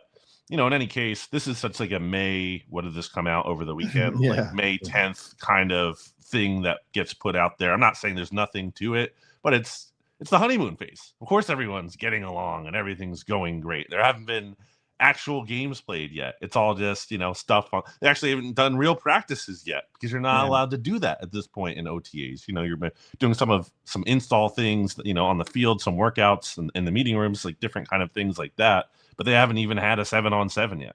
So, it's a little bit much to be like, oh, everything's going swimmingly. And, it's all working out and, no reservations. It's good to hear. I'm not saying, fans need to, be upset about this and it's okay to be excited about it. But, it's just we have a long way to go before the bullets are live, so to speak. Yeah. Our buddy Jimmy Kempsey came out with his all NFC East team. I saw the offense. I don't know if he did the defense yet. Yeah, not yet. I don't think. But I thought it was striking because we've had this narrative for a couple of years. The Eagles, the highest paid offense, they got the best, all this talent, and I think the NFL moves so quickly. People don't realize they're not quite as talented as they used to be, for a lot of different reasons. Health, some cases, declining, other cases, yada, yada. But I thought it was notable that Jimmy had more Cowboys on the first team than the Eagles. And I thought he sort of rated George Pickens. I get the concerns because he's kind of but coming off last year, I would have put him on the first team. So is it fair to say the Cowboys have more talent offensively than the Eagles at this stage? Well, I think where you look where the swing would be in terms of like if this was a situation where there's a chance that this season plays out in a way where Landon Dickerson and Cam Jurgens are healthy and they're back to at least something. The players eating stem cells. Maybe those worked. But like that's where I look at in terms of you look at Jimmy's list here. It's guard. His guards are Tyler Smith on the Cowboys and Tyler Booker, and his center is Cooper Beebe. That's you would expect. Again, just based on what they've been at their peak, Landon Dickerson and Jurgens to be there, but they're not right now because they are big time question marks. So I think there's the potential for those guys to get right, and maybe they can put the injury issues behind them. I think I'd say more so in the case of maybe Jurgens than Dickerson, just based on how Landon has talked and what they did with his contract. But I think that's what you're looking at in terms of where, if this Eagles season kind of goes poorly and if the offensive line is an issue again, I don't think it'll be just about Jeff Stoutland, although I certainly don't think losing him helps. I think it's going to be about the health of those guys. And I should add the depth behind them. So I did something for Bleeding Green Nation yesterday about just looking at the offensive depth chart that the Eagles have and framing it and just kind of looking at each position. When you really think about it, like what do the Eagles have at guard depth? you know, because they lose It's Brett bad. Toth, and Yeah. it's like you're looking at like Willie Lampkin, who It's I a think bunch of 6-round picks that haven't done yeah, shit. Really. Micah Morris, you know, like Yeah. you don't have anything proven there. You know, maybe you could put Fred Johnson there, I guess, if things get dire, but it's not good right now.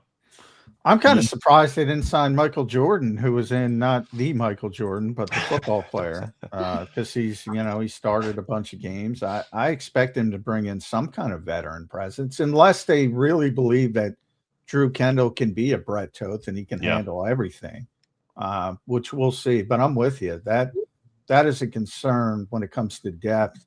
The other major concern is safety, and I think there's a lot of hype over Cole Wisniewski. And boy, I mean, if you're being honest with yourself, the odds a 7th-round pick in the NFL is going to be a day one starter are very slim. But you don't have an answer other than placeholder Marcus Epps, you know, Michael Carter moving positions. Brandon Johnson, even if you want to go the practice squad route as a younger player developing. Do you think the starting safety opposite Drew Makuba, is he here yet, or do you think they'll go outside the organization? I think it'd have to be a trade. You know, I just don't think there's anyone out there that, you know, they're going to sign and make a difference here. Someone, you know, markedly better than, let's say, what Marcus Epps would give you at this point. I think they have enough to kind of see what shakes out here. And then, you know, look, this time last year, you know, all the talk was about who's CB2. And it was a big conversation. And certainly the training camp battle did not go well. I would not say Adoree Jackson like won that job as much as Keith Ringo and Jacorian Bennett, you know, like, failed to seize it, and Jackson kind of just won it by default. But then Adoree was like largely fine. Was he perfect? No. But could you get through the season with him and your defense wasn't totally sunk by him? Yeah, absolutely. Because he still had a really great defense last year. So, you know, I think it's kind of a similar thing where I would argue even that like safety is a less important position than that cornerback 2 position. So I think they have enough here to go into the offseason, go through these practices, kind of see what shakes out or what doesn't shake out. They can make a trade if they're not feeling good about things like they did with CJ DJ ahead of the 2022 season originally. But I do think they have enough kind of dart throws here to kind of see if the guys you mentioned, or maybe it's even someone like Andre Sam, you know, who kind of just elevates and proves of being a capable starter.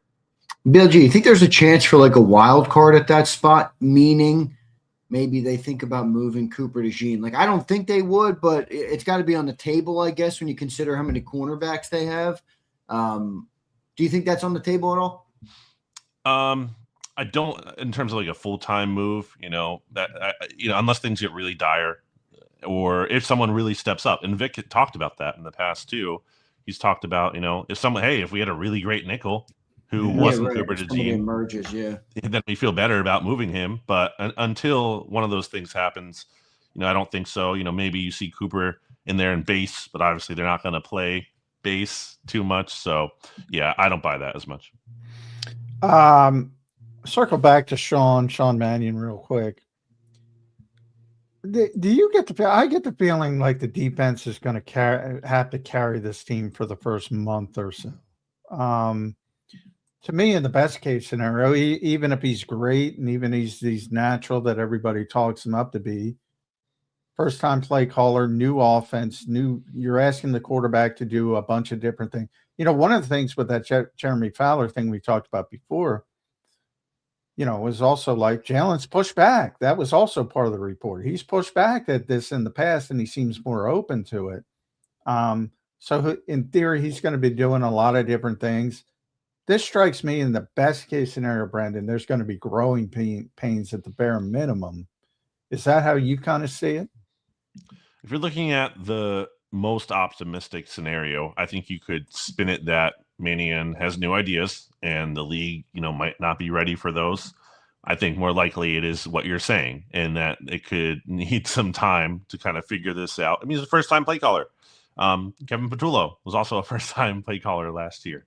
There's no guarantee he does figure it out, even though by all indications, everything we hear, smart guy. also he just has 2 years of coaching experience. Like there's a lot it's a big time projection. The Eagles are going into this not really having a sure thing. So it would only stand to reason that, yes, it could take some time. I mean, the defense as a whole, I think, I don't know that's going to be to the extent that they carried the offense last year, which is a pretty ridiculous extent when you consider that there were 2 games that they won where they didn't even complete a pass in the second half, which that's a stat I'll never get over. It's insane. It's truly insane thinking back on it. But they're going to have to be a rock. Yes, absolutely.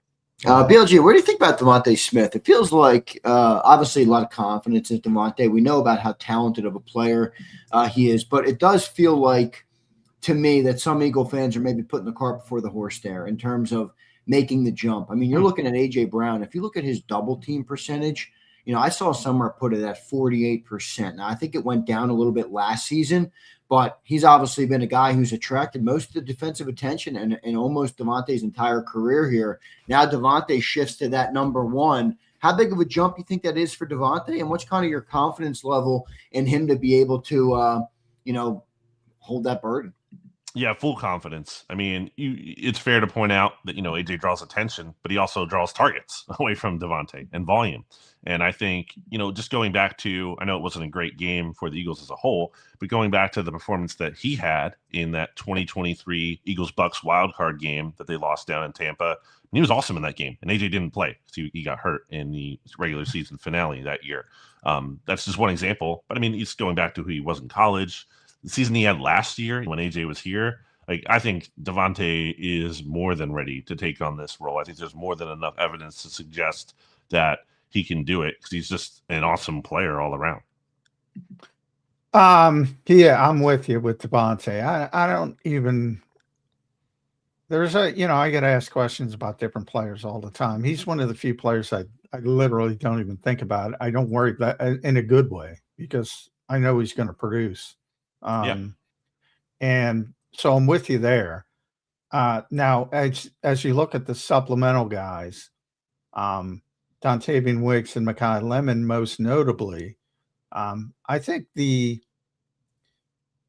people are jumping way too much to Mekhi's always going to be in the slot type of thing. Obviously, that's his strength, but I do think they wouldn't have drafted him where they did or tried to trade up even higher to get him if they didn't think he was more than that. And then Wicks is kind of the unknown, but I think he's got a little bit of advantage because he knows Mannion. He knows the Green Bay offense. He's not the fastest guy in the world, but he's a good separator. A rookie and a guy like that, is that enough to supplement Devontae Smith? I mean, it's putting a lot of eggs, I think, in the Mekhi Lemon basket specifically. But, I think the Eagles drafted him, and clearly they were convicted in their evaluation of him to trade up for him like they did. And I just think looking at his profile, it's not the profile of a guy that they're like, well, this guy has a lot of, just tools and upside, and we're going to see what he turns into. No, like it's the profile of a guy who's like, this is someone who can help us now and be a good player throughout his career. And I think specifically with volume, they're going to be counting on Mekhi Lemon to be able to contribute a lot as a rookie, which, hey, maybe it goes well. Maybe he can handle that. But again, it's rejection. Like it's an unknown. I don't feel like I can just set it and forget it the way I do feel that way about Devontae Smith, the way I do feel like Dontavian Wicks can be a role player, like a wide receiver kind of 3 role in this offense. I think he can handle that workload. If Hollywood Brown needs to contribute in some way, I feel like he can do that again as a part-time player. Well, Lemon's the question mark that I think I'll be quick to buy in once I see some proof of concept, but I need to see something first before I'm just totally saying, oh yeah, he can definitely do that. No questions asked.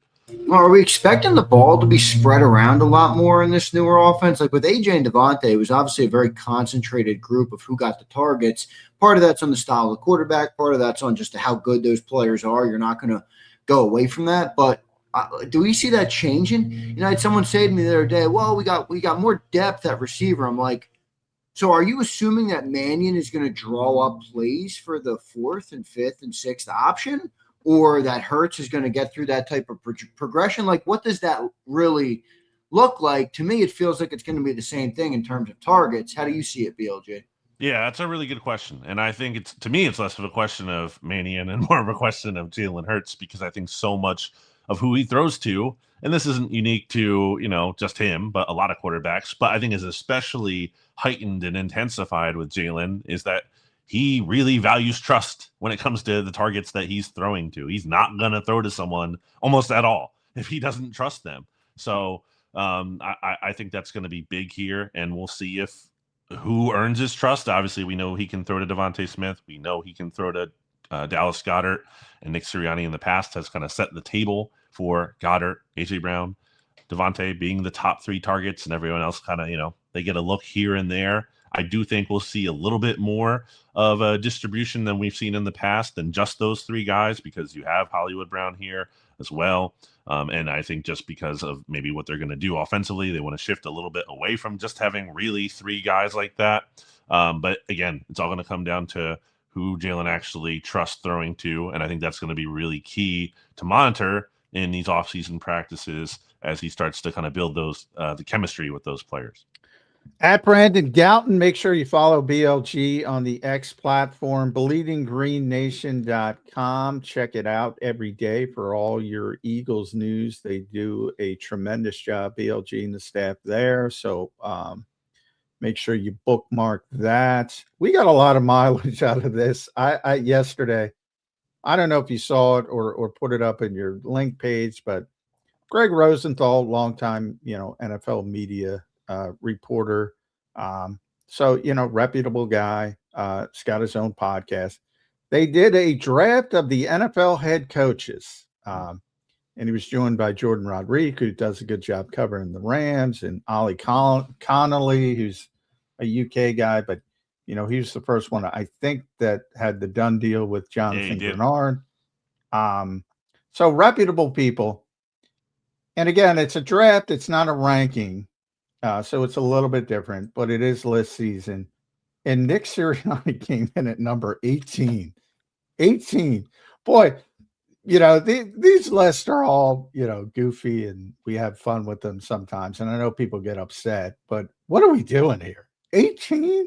Jesse Minter got picked before Nick Sirianni. Why is it? Is it just the CEO thing? Is it just he doesn't call plays? I mean, the guy's up there with Vince Lombardi, top 5 in the modern era, whatever it is now. He had a couple losses, so that changes quickly. We know the playoffs. We know the Super Bowl appearances, the Lombardi Trophy. He can't get in the top half of the draft, BLG? Is that disrespect? So I saw my good friend Sheil Kapadia did this activity too, I believe, on The Ringer with the head coach draft. And I believe with Pat Daugherty, who does the head coach rankings each year, which I think are really good. But I think, if I'm not mistaken, Nick Sirianni was taken 16th in that draft. Well, a little bit better, at least. So, yeah.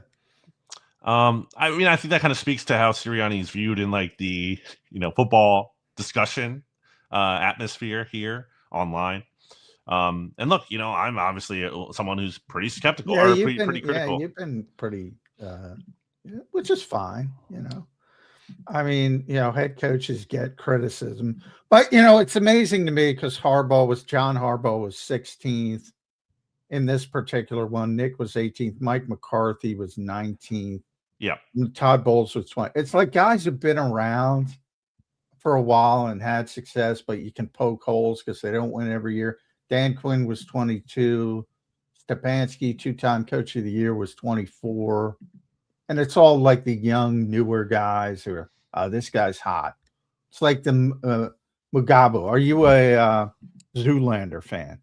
I think of Will Ferrell played Mugabe. He said, he's so hot right now. That's what I think of with coaches.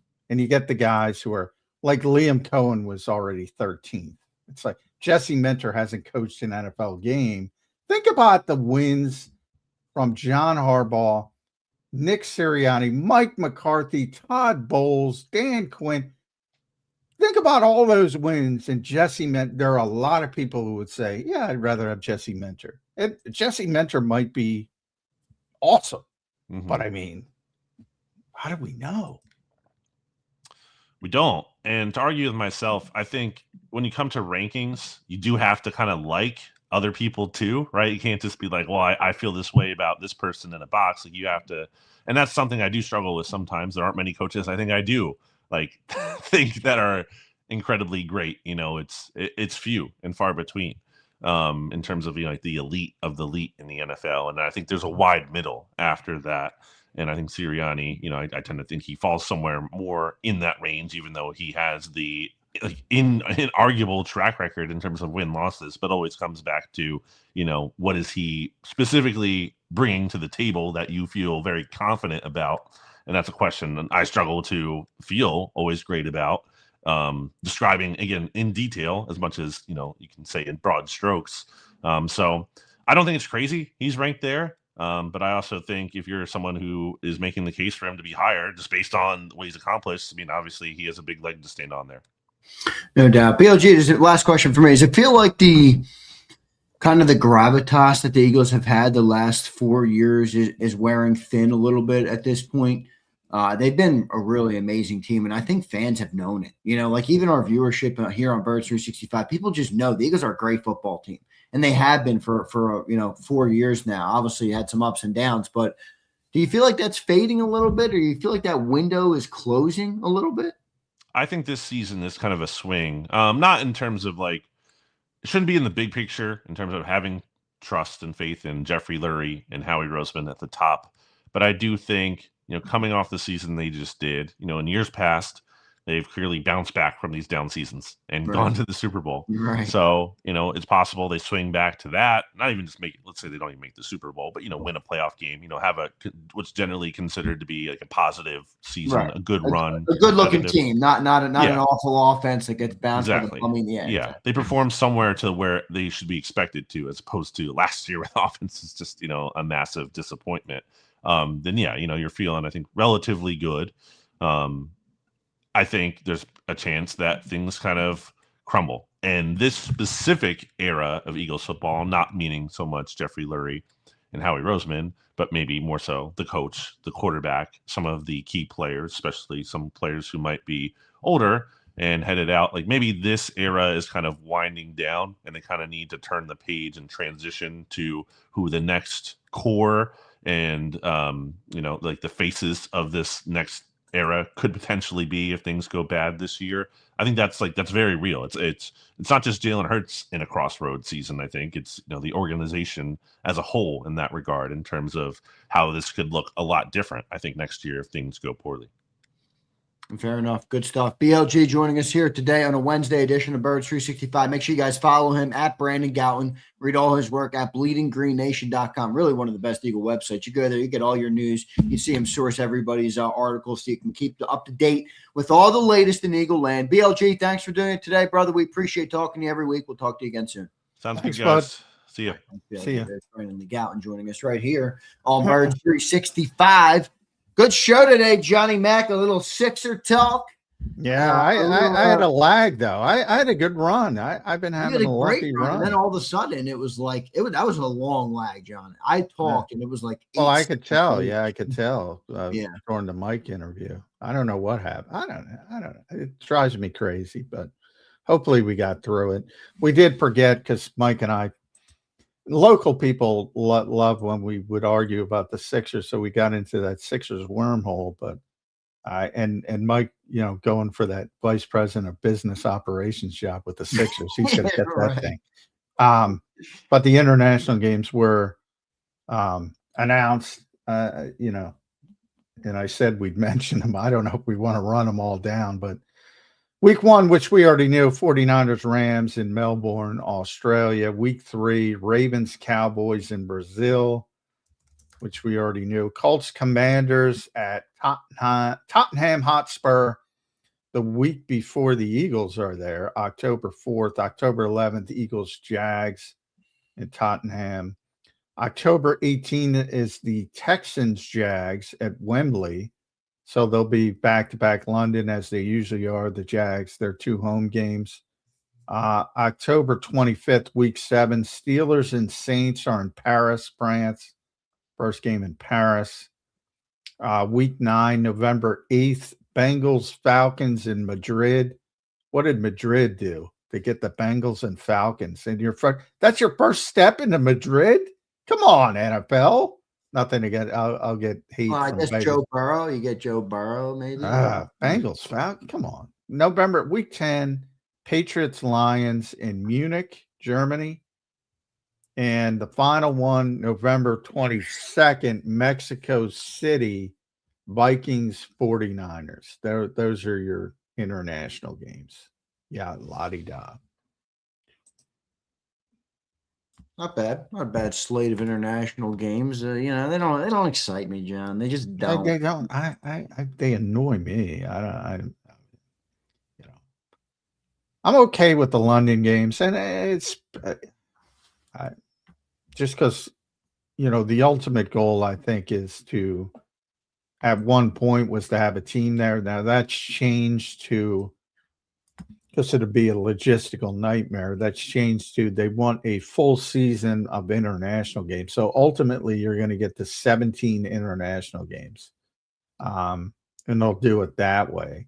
Which, yeah, I to me, it's lost its luster, but it's similar to what Mike was arguing before. It's all business related. That's all it is. How the heck would they have an NFL team over there? Well, they won't. I mean, they've given up on that. But I think when they originally started going over, because it's such a large. That was always stupid to me. Yeah. I mean, come on. Oh, I agree. But when they originally started, not any longer, they kind of realize. And the flight's not, if you think about it, it's a 6-hour flight. So. Yeah, I guess that's similar to flying to LA. Exactly. Yeah. Exactly. So, once people realize that, it used to be when they first started going to London, people would get there like a week and try to get acclimated. And now they realize it's like going to California. It's just treat it like a regular road trip. And that's what teams have started to do. But yeah, I'm with you. I don't. There's something about them that seems off too. The stadiums usually aren't as nice. Now, sometimes, like Tottenham's newer, and I don't know much about their Paris. I don't know much about where they're going to play, or because we haven't seen it yet. But generally, the facilities aren't as advanced. Mexico City, I know people would complain about the field.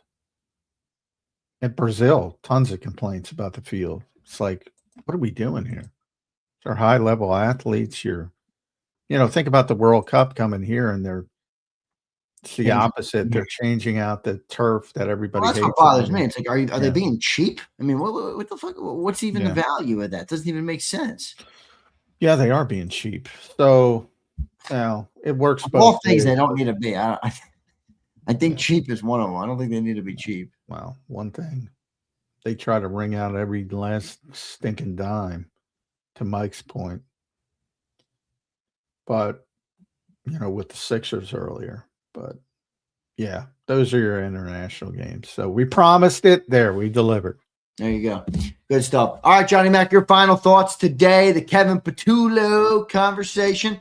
People, he was back in the mix today, back a part of the convo. Yeah, well, I'm glad. I'm glad BLG brought that up, because I should have brought it up. But he's just talking because he's made available to the media in Miami. I don't think he said anything that crazy. I don't know what people. No, he didn't say anything crazy. I mean, I listened to the bite because it came across my feed. I didn't actually just read it. I listened to it. And I was like, really? This is what people are mad at? I mean, he was a part of the staff. And by the way, he's got his own professional career. I mean, he's not just going to say, I did absolutely nothing for the Eagles from 2021 to 20. People are weird. I don't know what they want. But I mean, to BLG's point, let's get Sean Mannion. He's a big boy. He can handle himself. He was a quarterback in this league. But, the Eagles don't have to do it, so they haven't done it. We'll get them soon, whether that's before AJ or after AJ, we'll see. I should have mentioned also Charlie Young passed away, for old school Eagles fans. First round pick in 1973, one of the best tight ends in football. Wow.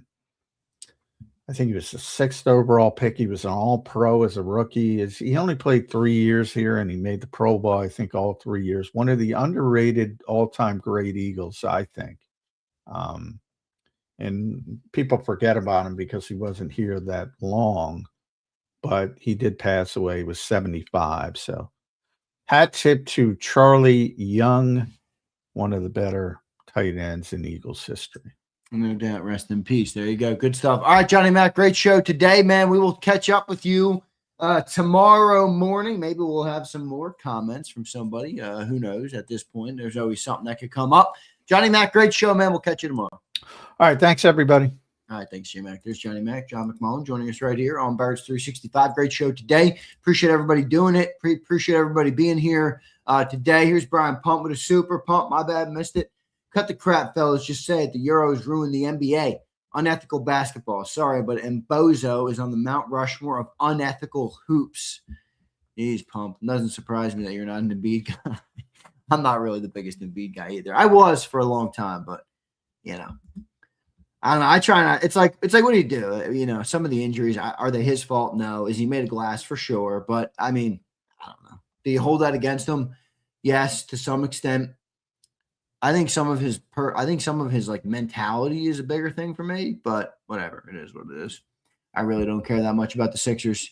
That was a nice like segment off for me. I saw you guys commenting in the chat. Does Zander's vocal cords still work? I don't know if they still work, man. It was a nice rest of them. All right. So he needs to retire. We'll see what he does. We'll see. We'll see. Big Mike, what's up, dude? Good to see you. Good to see you here. Good to see you. Ian, congratulations on the team going right where you live. Ian, I would imagine you're going to go to that game, right? I would imagine you're heading to I saw you try and connect the pronunciation. Like, dude, this is American football. Ian, like, I love you, dude, and like it's awesome that you get to have an Eagle game in London and all this stuff, but you know, this is America. This is America. I don't give a shit how the hell to pronounce Tottenham. Tottenham. It's Tottenham. It's Tottenham Hotspur. Reminds me of that dude Anton. He used to come on the post-game show. And then I chirped him one time and he never showed up again. J-Mac was on one today? Yeah, he was. Yeah, Tottenham is UK, not Tottenham. Whatever, man. I don't know what it is. I'm very happy the NFL owners have a stranglehold in the players union and ensures a quality product. Well,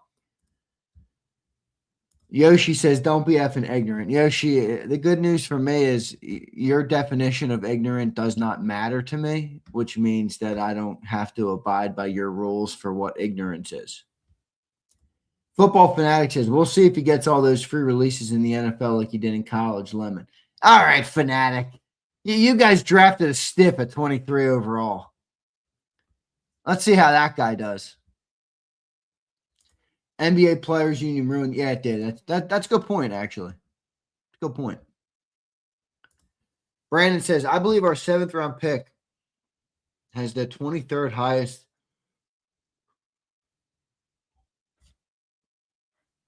Has the 23rd highest athletic score for a DT. Yeah, it was a weak draft. Yeah, it was. Z, you should 100% bring your wife over. You'll have a great time. Sadly means I probably won't be traveling to Philly, so it's good in one way for me to do. But I do like coming over. Yeah, I don't know, dude. I think I'm going to be pretty traveled out. I'm not a big I don't like traveling. I really don't. I've always been that way. I don't like traveling. Hence why I've never been to Europe. I've never been anywhere. I know. Incoming all the people who are like, you're missing out on life and you're missing out on this and you're missing out on that. And I'm like, all right, well, you know, we all miss out on something in life. And if I'm good to miss out on that, then so be it. All right. I'm happy where my feet are. Preston, you're right. J-Mac is great. Everyone in the world can disagree with his take, and he stands strong, brings facts and debates. True. And he's smart. Colin says, I just read the Eagles never had a season opener at home in the Jalen and Sirianni era. I never knew that. So maybe the Eagles Maybe the season opener will be at home. Who knows, dude? I guess the one year they were in Atlanta, right? I think they opened versus Atlanta one time. Who knows? Ask your doctor for some travel meds. I just don't like the whole process of it, dude. I'm good, you know? Like I'm good where I'm at, Keith. 2 weeks in Italy, I'm excited. Don't get me wrong, but whoo, I got a feeling when I get back, I'm gonna put my feet up and say, hey, listen, you're gonna have to pay me to fucking leave my place. Yo, Rich, I did not sleep well last night, dude. I went to bed at like 2:30, and it was a problem. I looked at my phone. I'm like, oh shit, I'm gonna have a brutal morning. I don't know why. I was researching something. I get in these rabbit holes, and they come so late at night. I don't know why. It's like 11:30, and I'm like, oh well, let me research this. And then I look up, and it's 1:48, and I'm like, I don't know why I do that. I guess it's the ADHD or whatever you guys say it is. Who knows? Who knows?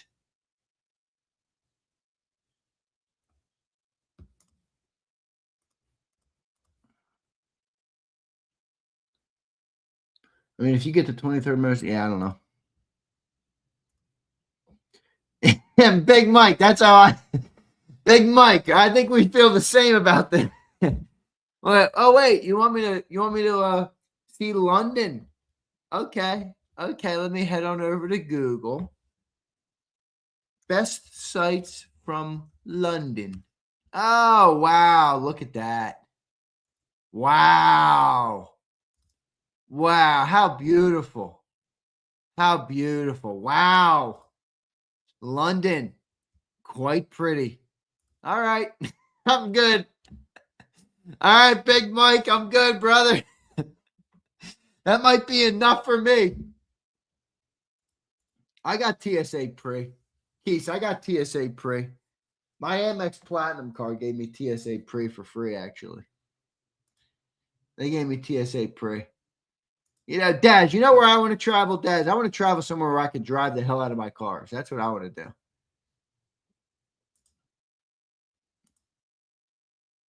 I don't have global entry, though. Maybe I should look into that. Although I only got how many days now? I only got how many days? That's the other thing they were trying to tell me to do. I was at the DMV recently because I needed to renew my license, which you all know how that goes. And they're like trying to get me to do this real ID thing. I'm like, what the fuck is real ID? Can we just renew my license? What is this crap? So I just renewed my license. I got my passport. I'm good. I don't need real ID. Thank you. Where is my passport? I think I have my passport. Uh-oh. Yeah. There it is.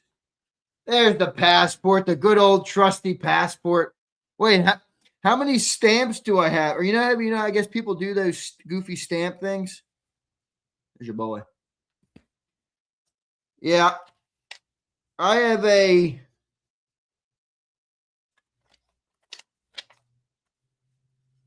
got a blank passport. I got a blank passport. Funny story, man. So when my sister was in college, she did like the whole study abroad thing. So she was, I don't even remember where she was. I think she was in Italy. I don't know where she was. Austria. I don't know where she was. But when she was in when she was there, my family was gonna go and visit her, and this happened right before COVID. So I went and got my passport done because our family was going, and I was like, all right, whatever. Our family's going, we're all going. So we were supposed to travel to see her. And I got the passport, and then COVID hit. And I remember when COVID hit, and my sister had to fly home and everything. So we obviously ended up never going. And I remember being happy about it. I remember being like, woo, now I got to travel out of the country. And I put the passport away. I'm like, I might never see you again, passport. I might never use you again. Well, here I am. I'm going to Italy for the honeymoon. I am excited about Italy. Italy's always been the one place that I've wanted to go and see. So I don't know. I just don't care. Prince is like, that's crazy. I don't know, Prince. I don't know why I don't care, but I just don't. You need a real ID. Yeah, that's what they were telling me, Colin. So when does this sucker expire? They're 10 years, right? So I got this thing right before COVID.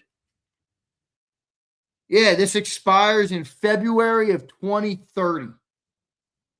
See, it was issued in February of 2020. That was like right before COVID, right? Didn't the country shut down in like March of 2020? Right after Kobe died. I remember that. Yeah, so I got till 2030. So I'm good. No real ID for me. I don't need no real ID.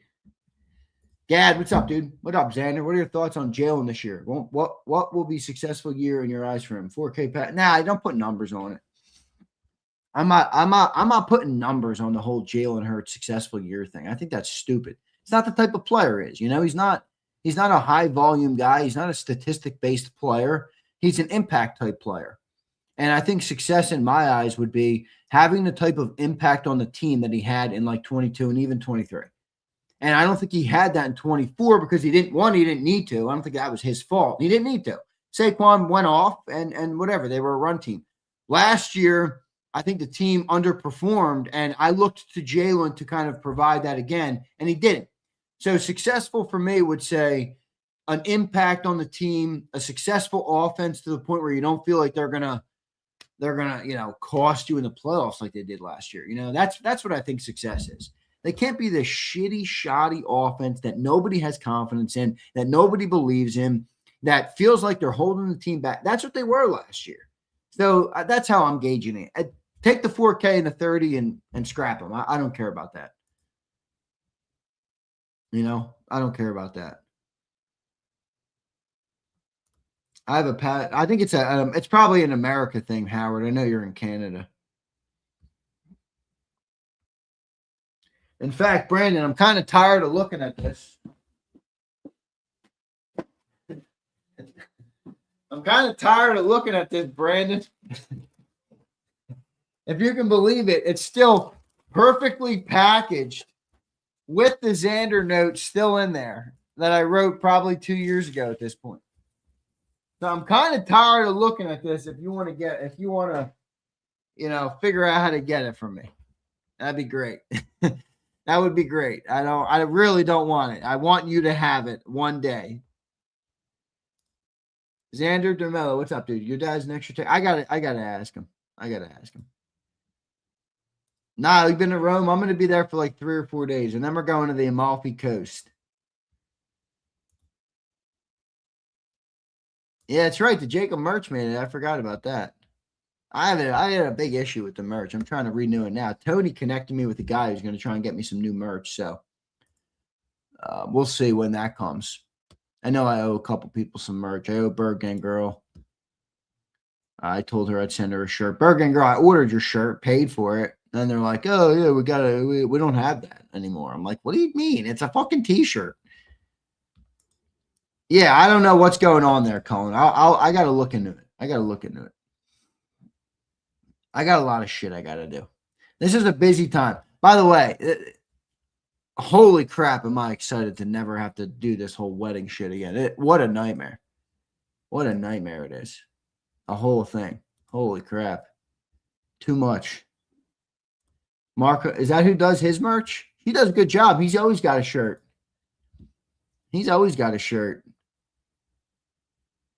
Are you, Brandon, with all due respect, you said that last year.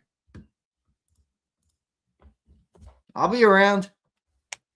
I'm looking for a place right now. Actually, I have some tours, I think, on Friday. Yes, I almost went to a place that I pulled the plug on the last second. I'm like, nah, we're not going here. We're out on this place. We're outie 5,000. Sorry. They were not happy. But sometimes you got to do what you got to do. Big Mike, Big Mike. That's me, but you know how it is, Big Mike. Even just like the communication changes. You know, it's like you inevitably get, the crossfire. It just hits you.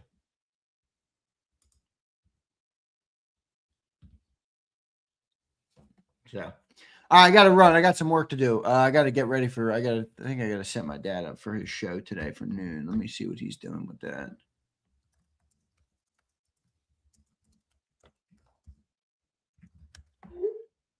Why does I don't think Sills hates Jalen at all. I think he just doesn't like his style of quarterbacking, and he gets a kick out of, the Eagle fans reacting to it to some extent, honestly.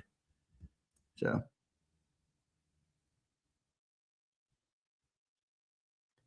did you see what happened to the Eagles' future starting running back? I'm not sure. I don't know what you're talking about. That sounds like some sort of a trick question. Preston, Z, I need Mannion to get those 3rd and outs down. The defense is what I'm looking forward to watching year through with Vic. Yeah, that's true. Preston, I think the defense is going to be amazing. I think the defense is going to be amazing. Mark's wife makes – is that right, Original Phil? I didn't know that. I got to ask Mark if he'll make me some. But he'll probably do some trolling. I love Mark. Mark's a good dude. Mark sent me some crazy shit, actually, over the weekend. I got to text him back. I'm a horrible texter. If you text me, I'm a horrible texter. I never answer.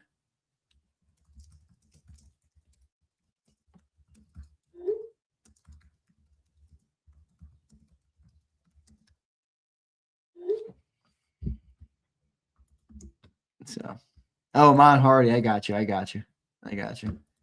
Z, get better. I'm Big Mike. I'm pretty good at it. Big Mike, I think the problem is actually I'm too good at it. And that sometimes rubs people the wrong way how good I am at that.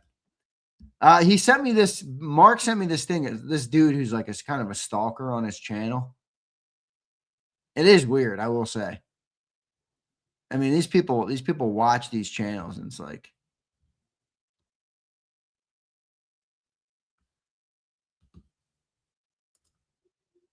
Jerry, me too, dude. But I think I'm good. But I appreciate you. Yeah, it's crazy. I mean, he sends me these things. He gets like this 5-page long email. I'm like, dude, that's like.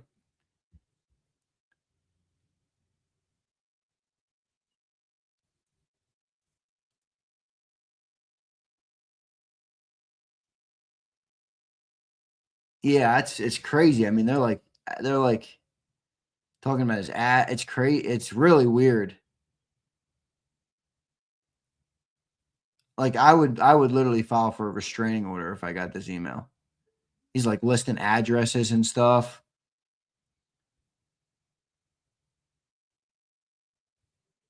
It's weird.